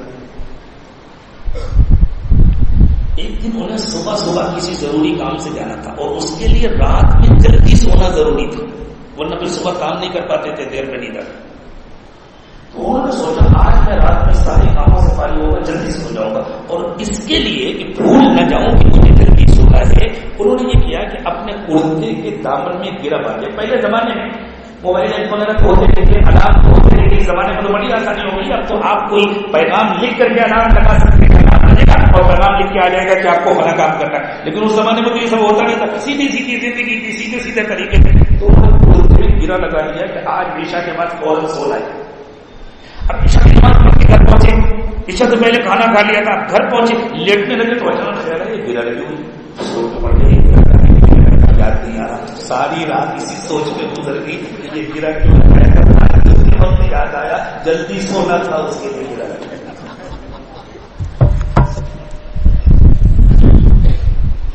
اللہ کرے اس ہنسی میں بھی غفلت نہ آنے پائے، ہم ہنس بھی رہے ہوں اور دل اللہ کی طرف متوجہ ہو۔ روز کہتا ہوں بھول جاؤ انہیں، روز یہ بات بھول جاتا ہوں۔ سیدہ عائشہ صدیقہ رضی اللہ تعالی عنہا ارشاد فرماتی ہیں رسول اللہ صلی اللہ علیہ وسلم یذکر اللہ عز وجل علی کل احیانہ، اللہ کے نبی صلی اللہ علیہ وسلم ہر پل اللہ کو یاد کرتے، ہر وقت اللہ کو یاد کرتے تھے۔ جاگنا تو جاگنا، سوتے میں بھی آپ کا دل غافل نہیں ہوتا تھا۔ آپ نے خود ارشاد فرمایا تنام عینایا ولا ینام قلبی، میری آنکھیں سوتی ہیں میرا دل نہیں سوتا۔ ہمارے بزرگوں کا اس کا کتنا اہتمام ہوتا ہے، تھوڑا سا اہتمام بھی کرنا پڑتا ہے۔ کوئی ایسا کام نہ ہو جس سے دل میں تشویش پیدا ہو، جس سے دل میں انتشار پیدا ہو۔ انتشار یہ صوفیہ کی اصطلاح ہے، انتشار کہتے ہیں دل میں ادھر ادھر کے خیالات کا آنا، اور جمعیت اسے کہتے ہیں کہ دل اللہ کی طرف متوجہ رہے۔ تو کوئی ایسا کام جس سے انتشار پیدا ہو، جمعیت میں خلل ہو، ہمارے بزرگ تو اس کو نہیں کرتے۔ حضرت تھانوی رضی اللہ عنہ جتنے بڑے ولی تھے اتنے بڑے عالم بھی تھے۔ حضرت تھانوی کی جو تفسیر ہے نا، لوگ سمجھتے ہیں اردو کی تفسیر ہے، اس میں کیا ہوگا، علماء غور کریں تو لگتا ہے جو اس میں ہے وہ تو کہیں اور بہت مشکل سے ملتا ہے۔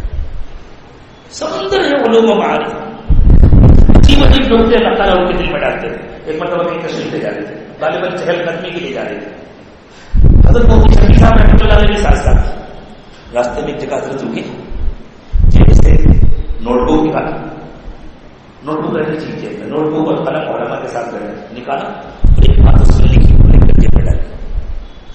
پھر حضرت مفتی شفیع صاحب کی تربیت کے لیے فرمایا کہ مولوی صاحب آپ کو پتا ہے میں نے کیا کیا؟ حضرت کیا کیا؟ کہا ایک علمی نقطہ اچانک ذہن میں آ گیا تھا، تفسیر سے متعلق، کسی آیت سے متعلق، اور بار بار وہ ذہن میں آ رہا تھا۔ اس کو سوچنے کی وجہ سے اللہ سے توجہ ہٹ گئی تھی، میں نے اس کو کاغذ میں لکھ کے جیب میں ڈال لیا، اب اس کو سوچنے کی ضرورت نہیں ہے، اب اس کا خطرہ نہیں کہ میں بھولوں گا، جب انشاءاللہ تفسیر لکھنے کا وقت آئے گا اس وقت اس کو نکالوں گا اور جہاں نوٹ کرنے کی چیزیں نوٹ کر لوں گا تاکہ توجہ اللہ میں فرق نہ آنے پائے۔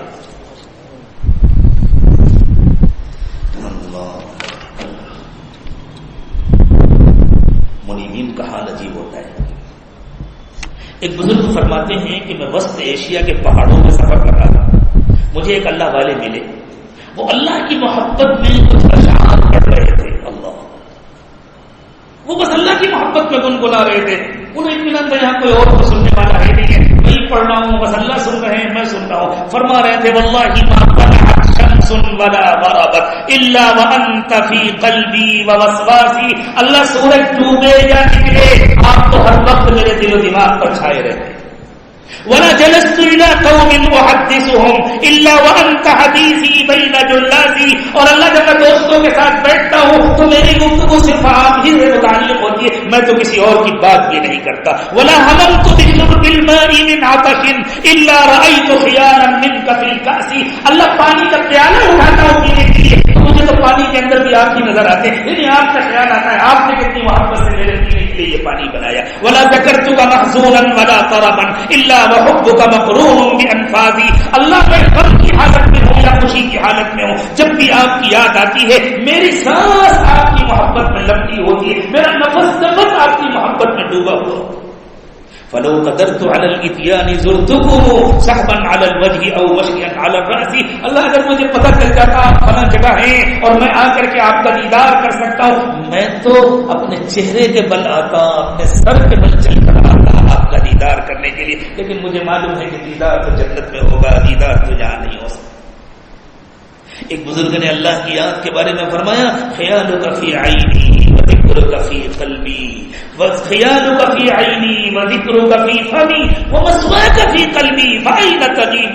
اللہ میری آنکھوں میں ہر وقت آپ کا خیال رہتا ہے، میری زبان پر ہر وقت آپ کا تذکرہ رہتا ہے، میرے دل میں تو آپ ہی آپ رہتے ہیں۔ اللہ آپ کہاں جا سکتے ہیں، میں آپ سے کہاں دور ہو سکتا ہوں؟ اللہ یہ نعمت ہم سب کو نصیب ہے۔ ہمارے حضرت فرماتے ہیں، ہمارے حضرت پیر صاحب کو بھی اللہ تعالیٰ نے شعر کا بھی بڑا اعلیٰ ذوق عطا فرمایا، اور حضرت جب اسکول میں پڑھتے تھے، کالج میں پڑھتے تھے، تو حضرت اردو زبان کے مضمون میں بھی ہمیشہ پہلی پوزیشن تھا۔ ہر مضمون میں حضرت کا پہلی پوزیشن ہوتی تھی۔ حضرت تو تیراکی میں بھی پہلی پوزیشن تھی، فٹ بال میں بھی پہلی پوزیشن تھی، ہر جگہ اللہ نے ان کو امام ہی بنایا تھا۔ بعض لوگ ہوتے ہیں جو امامت کے لیے ہی پیدا ہوتے ہیں، وہ کہیں مقتدی نہیں بنتے۔ اشعار بھی حضرت ہمارا تجربہ ہے، ہم لوگ حضرت کے پاس جب بیٹھتے تھے، حضرت کے مجلس میں بیٹھتے تھے، کوئی مضمون موضوع چھڑے بس ایسا لگتا تھا اس موضوع سے متعلق منتخب اشعار چلے آ رہے ہیں۔ تو حضرت فرماتے ہیں ہم لوگ کالج میں پڑھتے تھے، استاد نے شعر یاد کرایا تھا۔ شعر تھا تم میرے پاس ہوتے ہو گویا جب کوئی دوسرا نہیں ہوتا۔ اصل شعر ہے تم میرے پاس ہوتے ہو گویا جب کوئی دوسرا نہیں ہوتا۔ ایسا نہیں کہ حضرت اردو کمزور تھی اس لیے شعر بدل دیتے تھے۔ ہم لوگ جو اردو کے گہوارے میں پیدا ہوئے، ہم جو اردو کے مرکز میں پیدا ہوئے ہیں، ہمارے علاقے کی زبان، ہمارے مقام، ہمارے یہاں کی زبان ٹکسالی زبان سمجھی جاتی، معیاری زبان سمجھی جاتی۔ لکھنؤ اور دہلی کی زبان جو ہے وہ اردو کی معیاری زبان سمجھی جاتی، اور ہم تو الحمدللہ جس زبان میں آپ سے بات کرتے ہیں ہمارے گھر کے بچے بھی اسی زبان میں گفتگو کرتے ہیں، یہ ہمارے گھر کی زبان ہے، لیکن اس کے باوجود ہم سے شعر ٹوٹ جاتے ہیں۔ ہم نے حضرت کی زبان سے اتنے عمدہ اشعار سنے ہیں کہ بس طبیعت حش کرتی۔ تو حضرت فرماتے ہیں کہ استاد نے یاد کرایا ہوا تھا۔ اب جب استاد طلبہ سے کہتے کہ میں نے شعر یاد کرایا تھا مجھے سناؤ، حضرت کہتے ہیں میں جب بھی سناتا تو میں یوں پڑھتا تم میرے پاس ہوتے ہو گویا جب کوئی دوسرا ہوتا ہے یا نہیں ہوتا۔ شعر بدل کر تم میرے پاس ہوتے ہو گویا جب کوئی دوسرا ہوتا ہے یا نہیں ہوتا۔ استاد نے کیا بات ہوئی؟ حضرت یہ کیا بات ہوئی؟ جب کوئی دوسرا نہیں ہوتا تبھی وہ میرے پاس ہوتے، میرے پاس تو وہ ہمیشہ رہتے، کوئی دوسرا ہو یا نہ ہو، یعنی میں تنہائی میں ہو یا بجنے میں ہو۔ حضرت تو اللہ کے مطابق پڑھتے۔ شاعر نے تو اپنے کسی محبوب کے بارے میں کہا تھا، وہ تو مجازی محبت کے سلسلے میں کہہ رہا ہے، لیکن حضرت تو اس کو اللہ کے سلسلے میں پڑھا۔ نہ غرض کسی سے نہ واسطہ مجھے کام اپنے ہی کام سے، تیرے ذکر سے، تیری فکر سے، تیری یاد سے، تیرے نام سے۔ حضرت فرماتے ہیں انابت کو حاصل کرنے کا 100% مجرب نسخہ بدلا دیں۔ ہر موقع کی مسنون دعائیں یاد کریں، مسجد میں آنے کی، مسجد سے جانے کی، سو کر اٹھنے کی، سوتے وقت کی، کھانے سے پہلے پڑھنے کی، کھانے کے بعد پڑھنے کی، بیت الخلا جانے کی، بیت الخلا سے نکلنے کی، ہر موقع کی مسنون دعائیں یاد کریں اور کوشش کریں کہ اس کا ترجمہ بھی آپ کو یاد ہو، اس کا مفہوم بھی یاد ہو۔ اور کچھ مشکل نہیں ہے، کوئی ہلکا پھلکا اگر دینی تعلیم کا کورس کر لیا جائے، ابھی چند دنوں کے بعد میں انشاءاللہ اعلان کرنے والا ہوں، اس کے ذمہ دار اللہ خیریت سے لے آ جائیں گے تو ہم نے بھی ایک نظام بنایا ہوا ہے ہلکے پھلکے کورس کا، جس کے ذریعے تھوڑی سی اپنی زبان آ جائے، کم سے کم پرانی آیات سمجھ میں آنے لگے، احادیث سمجھ میں آنے لگے، دعائیں سمجھ میں آنے لگے، دعا سمجھ کر پڑھی جائے، سمجھ کر مانگی جائے۔ دیکھو جب بغیر سمجھے پڑھتا ہے نا تو وہ دعا پڑھی جاتی ہے، اور جب سمجھ کر پڑھتا ہے تو پھر پڑھی نہیں جاتی، پھر مانگی جاتی ہے۔ دعا کا پڑھنا الگ ہے، ہاتھ اٹھایا تلاوت شروع کر دی دعا کی قرآن کی طرح، اور مقتدی بھی آمین آمین کہہ رہے ہیں، دعا پڑھنا ہے۔ اللہ کے ہاں دعا پڑھنا مطلوب نہیں ہے، اللہ کے ہاں دعا مانگنا مطلوب ہے۔ جب انسان دل سے اللہ سے مانگے تو کوشش کرے کہ وہ مسنون دعاؤں کا مفہوم بھی ذہن میں رہے، اور پھر ہر موقع کی مسنون دعائیں پڑھنے کی عادت ڈالیں۔ انشاءاللہ ان مسنون دعاؤں کی برکت سے انعامت نصیب ہوگی۔ کریں گے نا سب لوگ؟ ہمارے مفتی صاحب تشریف فرمائے، انہوں نے ماشاءاللہ مسنون دعائیں جمع کی ہیں رسول اللہ صلی اللہ علیہ وسلم کی، پیاری پیاری سنتوں کے نام سے. دوسرے بہت سارے بزرگ ہیں, ان لوگوں نے بھی ماشاءاللہ کتابیں لکھی ہیں اس سلسلے میں. آپ تلاش کریں گے, مشورہ مانگیں گے, ہمارے علماء سے پوچھیں. یہاں ہمارے شہر میں لائبریری کے ذمہ دار ہیں مفتی صہیب صاحب, دوسرے علماء ہیں, آپ ان سے مشورہ کریں. انشاءاللہ وہ صرف مشورہ نہیں دیں گے, آپ کے ہاتھ میں کتاب پکڑا دیں گے, آپ کو بتلا دیں گے. لیکن مفت میں کتاب لینے کی عادت اچھی نہیں ہے, خرید کر لیجیے. تو دعائیں یاد کریں, ہر موقع کی مصنوع دعائیں یاد کریں. کم از کم ابھی اگر عربی زبان نہیں سیکھ سکے تو ان دعاؤں کا ترجمہ بار بار کے ان کو پڑھے تاکہ ان کا مفہوم ذہن میں رہے, اور پھر ہر موقع کی دعائیں پڑھنے کی عادت ڈالے. بزرگوں نے فرمایا یہ انابت کو حاصل کرنے کا مجرب طریقہ. ہمارے اکابر نے لکھا ہے کہ جو شخص لطیفہ قلب کا سبق مکمل کر لیتا ہے, لطیفہ قلب کا سبق صرف پہلے سبق کی تکمیل سے مکمل نہیں ہو جاتا, پہلے سبق سے تو اس کی تیاری ہوتی ہے.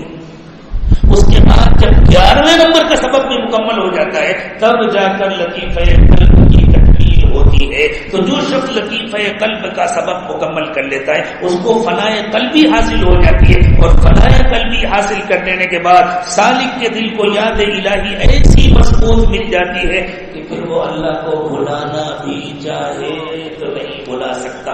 دیکھو سبق کر لینا اور ہے, فنائے قلبی کا حاصل ہو جانا اور ہے. اللہ ہم سب کو فنائے قلبی ہی نصیب فرما. کبھی کبھی ایسا ہوتا ہے جب یہ فنا نصیب ہوتی ہے نا, کسی کو تھوڑی دیر کے لیے فنا نصیب ہوتی ہے, کسی کو بہت دیر کے لیے فنا نصیب ہوتی ہے. جب فنا نصیب ہوتی ہے کیفیت تاری ہوتی ہے, محبت کی مستی سی تاری ہوتی ہے. پھر نہ سونے کا دل چاہتا ہے, نہ لیٹنے کا دل چاہتا ہے, نہ کھانے پینے کا دل چاہتا ہے, نہ کسی سے بات کرنے کا دل چاہتا ہے, بس اللہ کی یاد میں لگے رہنے کا دل چاہتا ہے. اور اگر یہ مدت لمبی ہو جاتی ہے تو بڑی آزمائش ہوتی ہے, اور جب نیند نہیں آئے گی تو بدن تھکے گا, کھانے کا دل نہیں چاہ رہا, بھوک تو لگے گی تو کمزوری تو آئے گی. اسی طرح جب نیند نہیں آئے گی, اگر کئی راتیں گزر جائے, کئی دن گزر جائے, تو انسان کا کیا حال ہوگا, بدن تھک دور ہوگا, لیکن سونے کا دل نہیں جائے. حضرت امام ربانی مجدد الفسانی رحمۃ اللہ علیہ نے اپنے مکتوبات میں حضرت عبداللہ استخری رحمۃ اللہ علیہ کا ایک واقعہ لکھا ہے کہ ان کی فنائیت کا زمانہ بہت لمبا ہو گیا. اب ایسی حالت میں روح کو تو بڑے مزے ملتے ہیں, دل کو تو بڑے مزے ملتے ہیں, لیکن جس کو پیل دیا تھک جاتا ہے. اب وہ چاہتے تھے مجھے تھوڑی دیر نیند آ جائے, نیند کا ہر وقت اللہ کیا, تھوڑی دیر آرام کر لوں تو آرام کا ہر وقت اللہ کیا. انہیں پتا نہیں کیوں ہو رہا ہے, تو ان کا دل چاہا تھوڑی دیر کے لیے دل غافل ہو جائے. کبھی کبھی الٹا بھی ہوتا ہے, جیسے جو مسجد میں نہیں آتے ان کو پکڑ کے لانا پڑتا ہے, اور جو نہیں جاتے ان کو پکڑ کے نکالنا پڑتا ہے. الٹا بھی ہوتا ہے. ابھی تو ہم پہلے ہی مرحلے میں ہیں نا, پکڑ کے لانے والے مرحلے میں گشت کر کے ملاقاتیں کر کے گھیر گھار کر کے لے کر کے آنا پڑتا ہے, بچنے کی کوشش کرتا ہے, کوشش کر کے امام صاحب کے سلام پھیرنے سے پہلے ہو سکے تو میں چھلانگ لگا کے باہر چلا جاؤں. جو لوگ دعا مانگے بغیر بھاگتے ہیں نا, وہ اصل میں دعا مانگے بغیر نہیں بھاگتے, ان کا مسجد میں دل نہیں لگتا, وہ جلدی نکلنا چاہتے. اور مسجد میں دل صرف اسی کا لگتا ہے جس کا دل اللہ سے لگا ہو. جس کا دل اللہ سے نہیں لگا ہوتا اس کا دل اللہ کے گھر میں بھی نہیں لگتا. یہ تو اللہ سے دل لگا تو اللہ نے 10 دن دینے کی اجازت دی ہے, موقع دیا ہے, توفیق دی ہے اللہ تعالیٰ نے, ورنہ 10 منٹ رکنا مشکل ہو جاتا. بعض لوگوں کا تو یہ حال ہوتا ہے, مسجد میں آئے, دیکھا, ارے نماز چلو واپس چلتے ہیں, 15 منٹ کے بعد آئیں گے, آ کر واپس چلے جاتے ہیں. مسجد میں اچھا نہیں چلتا, باہر بیٹھ کر گپے لڑائیں گے, مسجد سے باہر جا کر بیٹھیں گے, کرسیوں پر بیٹھ جائیں گے, مسجد سے باہر بیٹھیں گے, گپے لڑائیں گے. اللہ کے گھر میں اچھا نہیں لگتا. کیوں؟ اس لیے کہ وہ اللہ کو اچھے نہیں لگتے. جو اللہ کو اچھے نہیں لگتے اللہ ان کو اپنے گھر میں نہیں رہتے.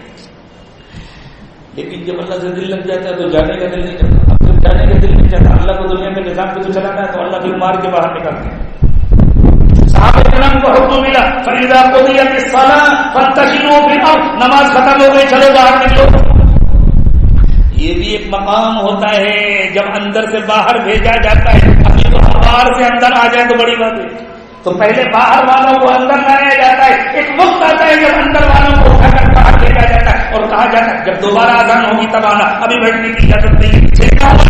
رضی اللہ تعالیٰ عنہ کوڑا لے کر مسجد نبوی میں آتے تھے. اگر کسی نوجوان کو بہت دیر تک بیٹھا ہوا دیکھتے تھے, مار کے چلو جاؤ. کیوں؟ اس لیے کہ وہ توکل کا وہ سادہ غلبہ ہو گیا نا، بیٹھے نہیں کام کرنے جاؤ، دوبارہ نماز کے وقت آ. تو غافلوں کی تمنا ہوتی ہے ذکر نصیب ہو جائے، کبھی کبھی ذاکرین کو تمنا ہوتی ہے تھوڑی دیر کی غفلت نصیب ہو جائے، میں تھوڑا سا آرام کر لوں. یہ بری تمنا نہیں ہے، یہ لفظ ہے صرف غفلت. جیسے کوئی کہے سب مسجد سے نکالنا کوئی اچھی بات نہیں، اللہ کرے گا. تو حضرت عبداللہ استخری رحمۃ اللہ علیہ کا فنا کرا زمانہ نہ کہو، اپنی بھی نہیں آئی، ایک لمحے کے لیے کسی اور طرح متوجہ نہیں ہو رہا. تو کچھ دوست آپ شکار کے لیے جا رہے تھے، سوچا چلو شکار کرنے چلیں، جانوروں کے پیچھے دوڑیں گے، بھاگیں گے، کوئی گولی مار رہا ہے، کوئی پکڑ رہا ہے، کوئی ذبح کر رہا ہے. تو تھوڑی دیر غفلت ہوئی، جس کو آرام مل جائے گا. وہاں بھی غفلت نہیں ہوئی، پریشان ہو گئے. تو اللہ تعالیٰ سے دعا کرتے ہیں، اللہ آپ اپنے اس بندے کے سارے گناہ معاف کر دیجئے جو تھوڑی دیر کے لیے مجھے آپ سے غافل کر دیں. کیا پیاری دعا مانگتے ہیں. اللہ آپ اپنے اس بندے کے سارے گناہ معاف کر دیجئے جو تھوڑی دیر کے لیے مجھے آپ سے غافل کر دے. بلانا بھی چاہو بلا نہ سکو گے. اللہ اس رحمت کا کوئی ایک قطرہ مجھے آپ کو نصیب فرمائے. پھر حضرت نے فرمایا اصل میں ہمیں انابت کیوں نہیں ملتی؟ حاصل کرنے کے طریقے تو سیکھ لیے نا، اب رکاوٹ کہاں ہے؟ فرمایا توبہ کامل نہیں ہوتی اس لیے انابت نہیں ملتی. توبہ کرتے ہیں ہم لوگ لیکن تھوڑا سا سائڈ کر کے اتنا ابھی چھوڑ دیں، ابھی جوانی میں چلتا ہے اتنا، اس سے بڑھاپے میں توبہ کر لیں گے، اس سے بڑی عمر میں توبہ کر لیں گے. ہاں نماز تو پڑھیں گے لیکن چہرہ حضور والا نہیں رکھیں گے. یہ چلنے دو، جب دادا بن جاؤں گا تب چہرے پر سنت سجاؤں گا. ابھی تو مجھے شیطان کا چہرہ اچھا لگتا ہے، جب میں دادا بن جاؤں گا تب حضور کا چہرہ اچھا ہوگا. کسی کا کوئی گناہ ہوتا ہے، کسی کا کوئی گناہ ہوتا ہے، کوئی 5% گناہ نہیں باقی رکھتا ہے، کوئی 2% گناہ باقی رکھتا ہے، کوئی 1% گناہ باقی رکھتا ہے. باقی گناہوں سے توبہ کر لیا، تہجد گزار بھی بن گئے، ذکر و مراقبہ بھی کرنے لگے، لیکن کوئی ایک گناہ ہے جو بچا ہوا ہے، اس کی وجہ سے انابت نہیں نصیب ہوتی. انابت نصیب ہوتی ہے اسے جو 100% کامل توبہ ہے. حضرت نے فرمایا تمہارے گھر میں بکری پڑی ہوئی ہے، فرض کر لو تمہارے گھر میں بکری پڑی ہے، تم نے اس بکری کو گوڑی میں باندھ دیا اور باندھ کر ایک گرہ لگا دیا، ایک اور 100 گرہ لگا دیا. کتنی لگی؟ 100. اب بکری کو کھولنا ہے، 90 گرہ کھول دیا، چلی جائے گی. اور 90 کھول دیے میں نے، اچھا چلو 5 اور کھول دیا، 95 کھول دیا، جائے گی. اچھا 4 اور کھول دیا، 99 کھول دیا، جائے گی. وہ ہل نہیں سکتی جب تک 100% گرہیں نہیں کھولی جائے گی. یہ توبہ بھی گرہیں ہیں جو جنہوں نے ہم کو شیطان کے کھوٹے سے باندھ رکھا، یہ گناہ بھی گرہیں ہیں جنہوں نے ہم کو شیطان کے کھوٹے سے باندھ رکھا ہے. توبہ نام ہے ان گروہوں کو کھولنے کا. تو ہم شیطان کے کھوٹے سے اس وقت آزاد ہوں گے جب 100% گرہیں کھلیں گی. کل ہم سب نے توبہ کی تھی نا، آج 100% توبہ کریں گے نا انشاءاللہ. پھر جب اللہ انابت نصیب فرما دیتے ہیں تو پتہ ہے کیا ہوتا ہے؟ اللہ اکبر. پھر اس انابت کی برکتیں نظر آتی ہیں آخری لمحات میں. ہمارے حضرت نے 2-3 واقعات ذکر فرمائے ہیں، میں ان سارے واقعات کو تفصیل سے نہیں سنا سکتا ورنہ کل یہ آدھا میں بھی نظر نہیں آتا. لوگ کہیں گے پسا لیتے تو چھوڑ دیں گے. حضرت نے اپنی ساس صاحبہ کا واقعہ سنا. حضرت کی جو ساس صاحبہ تھی وہ حضرت صدیقی رحمۃ اللہ علیہ کی اہلیہ محترمہ، حضرت مولانا عبد المالک صدیقی رحمۃ اللہ علیہ کی اہلیہ محترمہ، بہت نیک اور متقی خاتون تھی.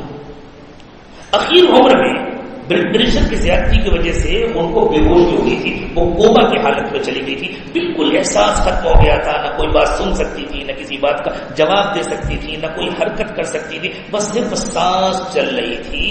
اور یہ تقریباً 2 مہینے کے حالت. پھر انتقال سے 1 دن پہلے، جس دن انتقال ہوا اس دن یا اس سے 1 دن پہلے ایسا ہوا کہ ان کی سانس کے ساتھ اللہ اللہ کی آواز آنے لگی. میرے پاس اللہ اللہ کی اس آواز کا ریکارڈ تھا. حضرت نے زامبیا میں جب یہ واقعہ سنایا اور ساتھ میں یہ بھی بتلایا کہ ہمارے بچوں نے ریکارڈ کر لیا تھا، تو حضرت کے صاحبزادے بھائی سیف اللہ صاحب ہماری ان سے بے تکلفی ہے، میں بعد میں ان سے کہنے لگا کہ بھائی یہ ریکارڈ اگر ہو انہوں نے کہا کہ یہاں تو نہیں ہے، گھر پر ہے۔ میں نے ان سے وعدہ لیا کہ آپ بھیج دیجیے گا۔ جب وہ بعد میں گئے تو گھر سے انہوں نے بھیجا۔ نہ معلوم میں نے کتنوں کو سنا ہے، یہاں بنگلور میں بھی بعض موقعوں پر بعض علماء کو سنا ہے، ان کی عجیب کیفیت ہو گئی۔ انہوں نے کہا ہم نے تو اس کو سنا تو ہمارا قلب جاری ہو گیا۔ میں آج اپنے موبائل میں تلاش کر رہا تھا کہ مجھے وہ ریکارڈ مل جائے تو میں آپ کو بھی سناؤں، لیکن بعد میں یاد آیا کہ میرے اس موبائل میں نہیں ہے جو میں گھر میں چھوڑ کر کے آیا وہ ریکارڈ سنا۔ کبھی مل گیا انشاءاللہ تو سنائیں۔ سانس کے ساتھ مسلسل سانس کے ساتھ اللہ اللہ اللہ اللہ کی آواز جاری ہوئی اس طرح کہ پورے آئی سی روم میں سنی جا رہی ہے، پورے کمرے میں آواز سنی جا رہی ہے۔ جو لیڈی ڈاکٹر تھی وہ چیک اپ کے لیے جب آئی اپنے راؤنڈ پر آئی، جیسی اس نے دیکھا کہ اس خاتون کی سانس کے ساتھ اللہ اللہ کی آواز آ رہی ہے، حضرت نے فرمایا اس نے جلدی سے اپنا پلو ڈالا سر کے اوپر اور آ کر بیٹھ گئی، اور وہ محترمہ کا ہاتھ اٹھا کر کے اپنے سر میں رکھا ہوا بیٹھ کے روتی رہی اور کہتی رہی میری خوش نصیبی ہے کہ میں نے ایسی اللہ والی خاتون کی زیارت کر لی، میری خوش نصیبی ہے کہ میں ان کے پاس بیٹھی ہوئی۔ پھر اس دن کا اعتماد یہ اندر کی انابت ہوتی ہے، اس کا اظہار ہوتا ہے۔ ایک نوجوان مرید تھے حضرت کے ظہیر صاحب، بہت بڑے باپ کے بیٹے تھے۔ ان کے والد صاحب کا منی ٹرانسفر کا کام تھا، پیسوں کے لین دین کا کام تھا، جیسے بینک ہوتی ہے کا کام تھا، اور بہت بڑا کام تھا۔ خود یہ ظہیر صاحب نے کوئی اعلیٰ ڈگری جاپان کی کسی یونیورسٹی سے حاصل کی۔ ان کے والد کا کام پورے ملک میں پھیلا ہوا تھا، ان کے والد نے ایک برانچ کا ان کو ذمہ دار بنا دیا۔ انہوں نے حضرت کا بیان سنا، دیوانے ہو گئے، بیعت ہو گئے۔ حضرت فرماتے ہیں بیعت کے بعد شروع میں تو میں نے ان کے ساتھ بھی وسیع جیسے عام لوگوں کے ساتھ ہوتا ہے، کچھ دنوں کے بعد ملاقات ہوئی تو کہنے لگے کہ یہ حسن والے بھی عجیب ہوتے ہیں، ایک جھلک دکھاتے ہیں پھر چھوٹ جاتے ہیں۔ حضرت کہتے ہیں میں نے پوچھا کیا بات ہے؟ کہنے حضرت آپ نے دیوانہ بنا لیا اور آپ قریب نہیں آنے دیتے۔ حضرت نے کہا بھائی آ جاؤ قریب، میں تو مستقل آپ کے ساتھ رہنا چاہتا ہوں۔ تو حضرت نے معلوم کیا بھائی کرتے کیا ہو، پتہ چلا۔ تو حضرت نے کہا ایک شرط ہے، اپنے والد سے اجازت نہیں رکھنا۔ وہ اپنے والد کے پاس گئے، انہوں نے کہا ابا میں نے تو اپنی زندگی کا سودا کر لیا ہے، اور آپ کو تو اللہ نے بے حساب دولت دی ہے، میری کمائی کی تو آپ کو ضرورت ہے نہیں، اور بھی بھائی ہیں وہ کام سنبھالنے والے، مجھے تو آپ اللہ کے لیے آزاد کر دیں۔ پہلے تو آپ نے مخالفت کی، بیٹھا گیا اتنا پھیلا ہوا کام ہے، تو اتنے اعلیٰ تعلیم یافتہ ہو، میں نے تو کو پوری برانچ کا ذمہ دار بنایا ہو۔ انہوں نے کہا کہ بس اللہ کے لیے مجھے آزاد کر دیجیے۔ خوب ہاتھ پیر پکڑے خوشامد کی، تو والد نے کہا اچھا ٹھیک ہے رہو، لیکن دیکھو کسی پر بوجھ نہ بننا، تمہارے اکاؤنٹ میں ہر مہینے اتنے پیسے ٹرانسفر کر دیے رہیں گے، تم خرچ کرو، بڑی رقم۔ حضرت کہتے ہیں وہ آگے ماں حضرت فقیر کی اس زمانے میں تعمیر ہو رہی تھی، حضرت اکثر سفر میں رہتے تھے، حضرت نے ساری ذمہ داری ان کے اوپر چھوڑ دی، سارا دیکھ بھال، مہمانوں کی دیکھ بھال اور راتوں کو عبادت میں گزارنا۔ اور حضرت فرماتے ہیں جب میں رہتا تھا میرے لیے جو کھانا پکڑ کے آتا تھا اس سے جو بچ کے آتا تھا بس اسی میں سے چند لوگ میں مکہ کھا لیتا، اکثر عبادت میں ذکر و مراقبے میں گزرتا۔ حضرت فرماتے ہیں اس نوجوان کی وجہ سے مجھے تو بالکل اطمینان ہو گیا تھا کہ اب مجھے کوئی فکر نہیں ہے، کیونکہ حضرت کے اپنے ساتھ جاتے اس کو بہت چھوڑے تھے۔ ظہیر صاحب کا ایکسیڈنٹ ہو گیا، ان کا انتقال ہو گیا، اور ایکسیڈنٹ ایسا ہوا کہ ان کا پورا بھیجا بکھر گیا۔ جب بھیجا ہی نکل کر بکھر جائے تو انسان کی زندگی باقی رہنا ممکن نہیں،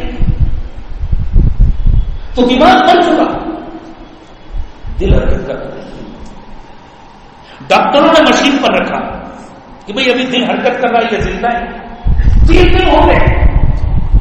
حضرت کہتے ہیں میں سفر میں تھا، میں وہاں سے آ گیا، ان کے گھر والے آ گئے، دوسرے آ گئے، ڈاکٹر ڈیٹ بازی دینے کو تیار نہیں کہ یہ زندہ انسان ہے، ہم آپ کے کیسے حوالے کرتے ہیں، کبھی حرکت کر رہا ہے اور دماغ بکھر چکا ہے، ختم ہو چکا ہے۔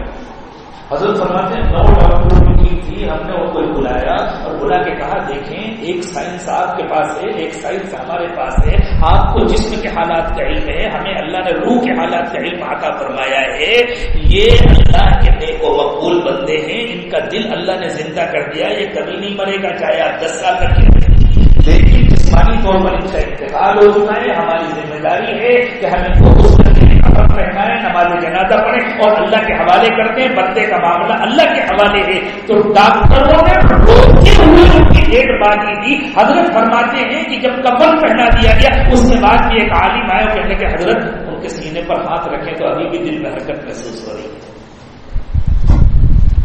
یہ ہے انعامت کی نعمت، دل ایک مرتبہ جب زندہ ہو جاتا ہے تو اسے کبھی موت نہیں آتی۔ ایک بہت بڑے اللہ والے گزرے ہیں، ہمارے حضرت کے جو دادا پیر تھے حضرت قریش رحمۃ اللہ علیہ، ان کے اجل خلیفہ تھے حضرت مولانا عبد الغفور مدنی رحمۃ اللہ علیہ۔ جب ان کا انتقال ہو گیا تو 9 گھنٹے کے بعد ڈاکٹروں نے ان کو غسل دینے اور کفن پہنانے کی اجازت دی، اس لیے کہ 9 گھنٹے تک ڈاکٹر یہ کہہ رہے تھے ابھی ان کا انتقال نہیں ہوا، اس لیے کہ ان کا دل دھڑک رہا ہے، ان کا دل زندہ ہے، پورا جسم مر چکا ہے لیکن ان کا دل زندہ ہے۔ تو ان کے خلیفہ تھے حضرت مولانا عبداللہ رحمۃ اللہ علیہ، انہوں نے فرمایا جس کے ذریعے اللہ نے ہزاروں دلوں کو زندگی دی ہے اس کے دل کو کیسے موت آ سکتی ہے؟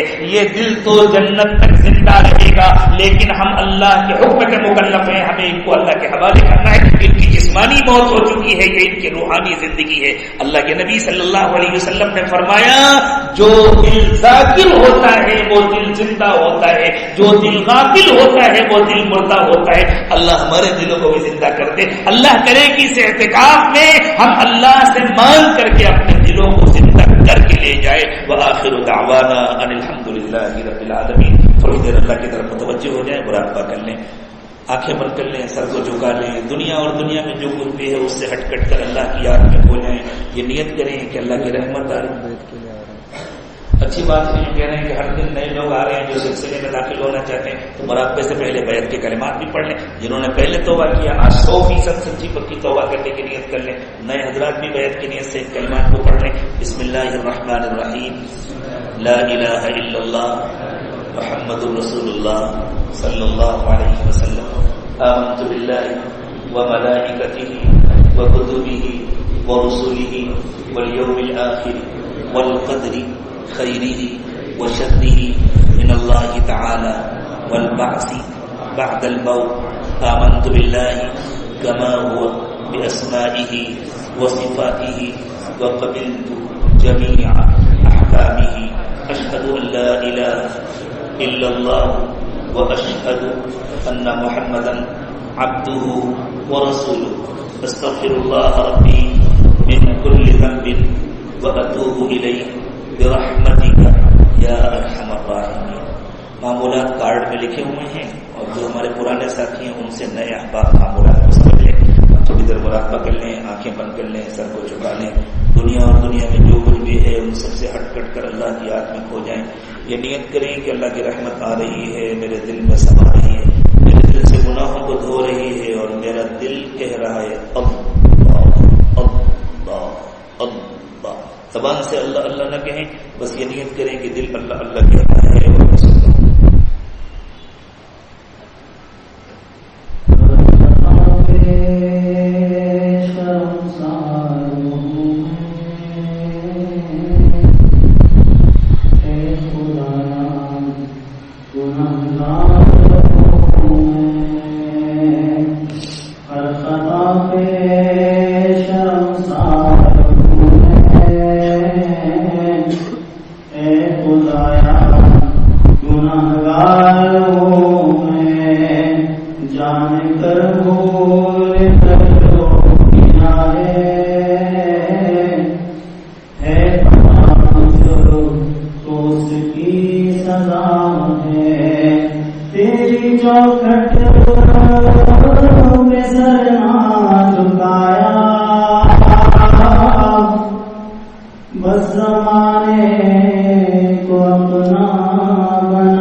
کی سزا ہے ان دعاؤں میں سانس دے رب کعبہ مجھے معاف کر دے میرے آنسو ساری ہیں تیرے گر رہے ہیں یہ دامن پہ میرے اب تو سن لے میری ہے خدایا ہر خطا پر شرمسار ہوں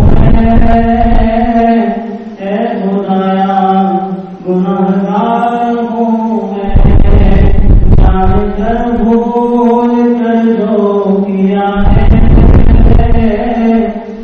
پتا مجھ کو اس کی سزا ہے تیری چوکھٹ پہ سر نہ جھکایا بس زمانے کو اپنا بنایا تیری رحمت بھی تو آسرا ہے تجھ سے کہنے کو کچھ نہ بچا ہے میرے سردوں پہ سی نظر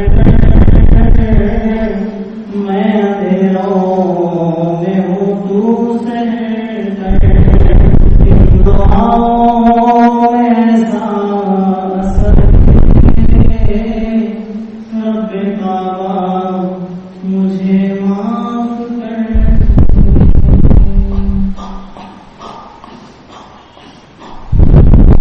لا إله إلا الله محمد رسول الله صلى الله عليه وسلم اللهم صل على سيدنا محمد وعلى آل سيدنا محمد وبارك وسلم ربنا ظلمنا أنفسنا وإن لم تغفر لنا وترحمنا لنكونن من الخاسرين اللہ ہم دنیا کو چھوڑ کر کے آپ کی در پر عادت پڑ گئے ہیں اللہ خالی چھوڑی واپس رکھی اللہ مرادیں پوری فرما دیجیے اللہ آپ سے آپ کو پانے کی تمنا لے کر آئے اللہ آپ سے آپ کو ماننے آئے اللہ آپ کی محبت لینے آئے ہیں آپ کی یاد لینے آئے ہیں اللہ ہم نے توبہ کیا ہماری توبہ کو توبۃ النصوح بنا دیجیے اللہ ہمیں انابت نصیب فرما دیجیے اللہ ہمیں ساری اچھی صفات نصیب فرما دیجیے اللہ ہمیں رضا بالقضا تک پہنچا دیجیے اللہ اپنا بنا دیجیے اللہ دوبارہ نفس اور شیطان کے حوالے نہ فرمائیے اللہ اپنا بنا لیجیے اللہ اپنا بنا لیجیے اللہ اپنے محبوب بندوں میں شامل فرما دیجیے اللہ اپنی اور اپنے چاہنے والوں کی محبت عطا فرما دیجیے اللہ دنیا اور آخرت کی ذلت سے بچا لیجیے اللہ دنیا اور آخرت کی مصیبتوں سے بچا لیجیے اللہ ہر طرف سے حفاظت فرمائیے اللہ ہر طرف سے حفاظت فرمائیے اللہ پوری دنیا میں پوری امت کی حفاظت فرمائیے اللہ ہمارے لیے خیر مقدم فرمائیے ہم سے کے کام لے لیجیے اللہ ہم سے ہدایت کے کام لے لیجیے اللہ مانگنے سے زیادہ عطا فرما دیجیے مانگے بغیر عطا فرما دیجیے مانگنے سے پہلے عطا فرما دیجیے اللہ آپ ہم سب سے راضی ہو جائیے اپنے رضا والے کام کرنے کی توفیق عطا فرمائیے اللہ اپنی ناراضگی سے اور ناراضگی کے اسباب سے حفاظت فرمائیے اللہ سب کے اعتکاف کو قبول فرما لیجیے حاضری کو قبول فرما لیجیے اللہ ہمیں عید کے گفٹ کے طور پر جنت عطا فرما دیجیے اللہ مغفرت کا پروانہ عطا فرما دیجیے اللہ قیامت تک ہماری نسلوں میں کسی کو جہنمی نہ بنائیے کسی کو ایمان سے محروم نہ فرمائیے اللہ سب کے لیے دین دنیا کی بھلائیوں کے فیصلے فرمائیے اللہ دور قریب جن لوگوں نے بھی دعاؤں کے لیے کہا یا ان کو ہم سے اچھی توقعات ہے میں اپنے بڑے کرم سے ان دعاؤں میں ان کو بھی پورا حصہ نصیب فرمائیے وصلی اللہ تعالی علی محمد وعلى آلہ واصحابہ اجمعین برحمتک یا ارحم الراحمین. ایک اعلان سنتے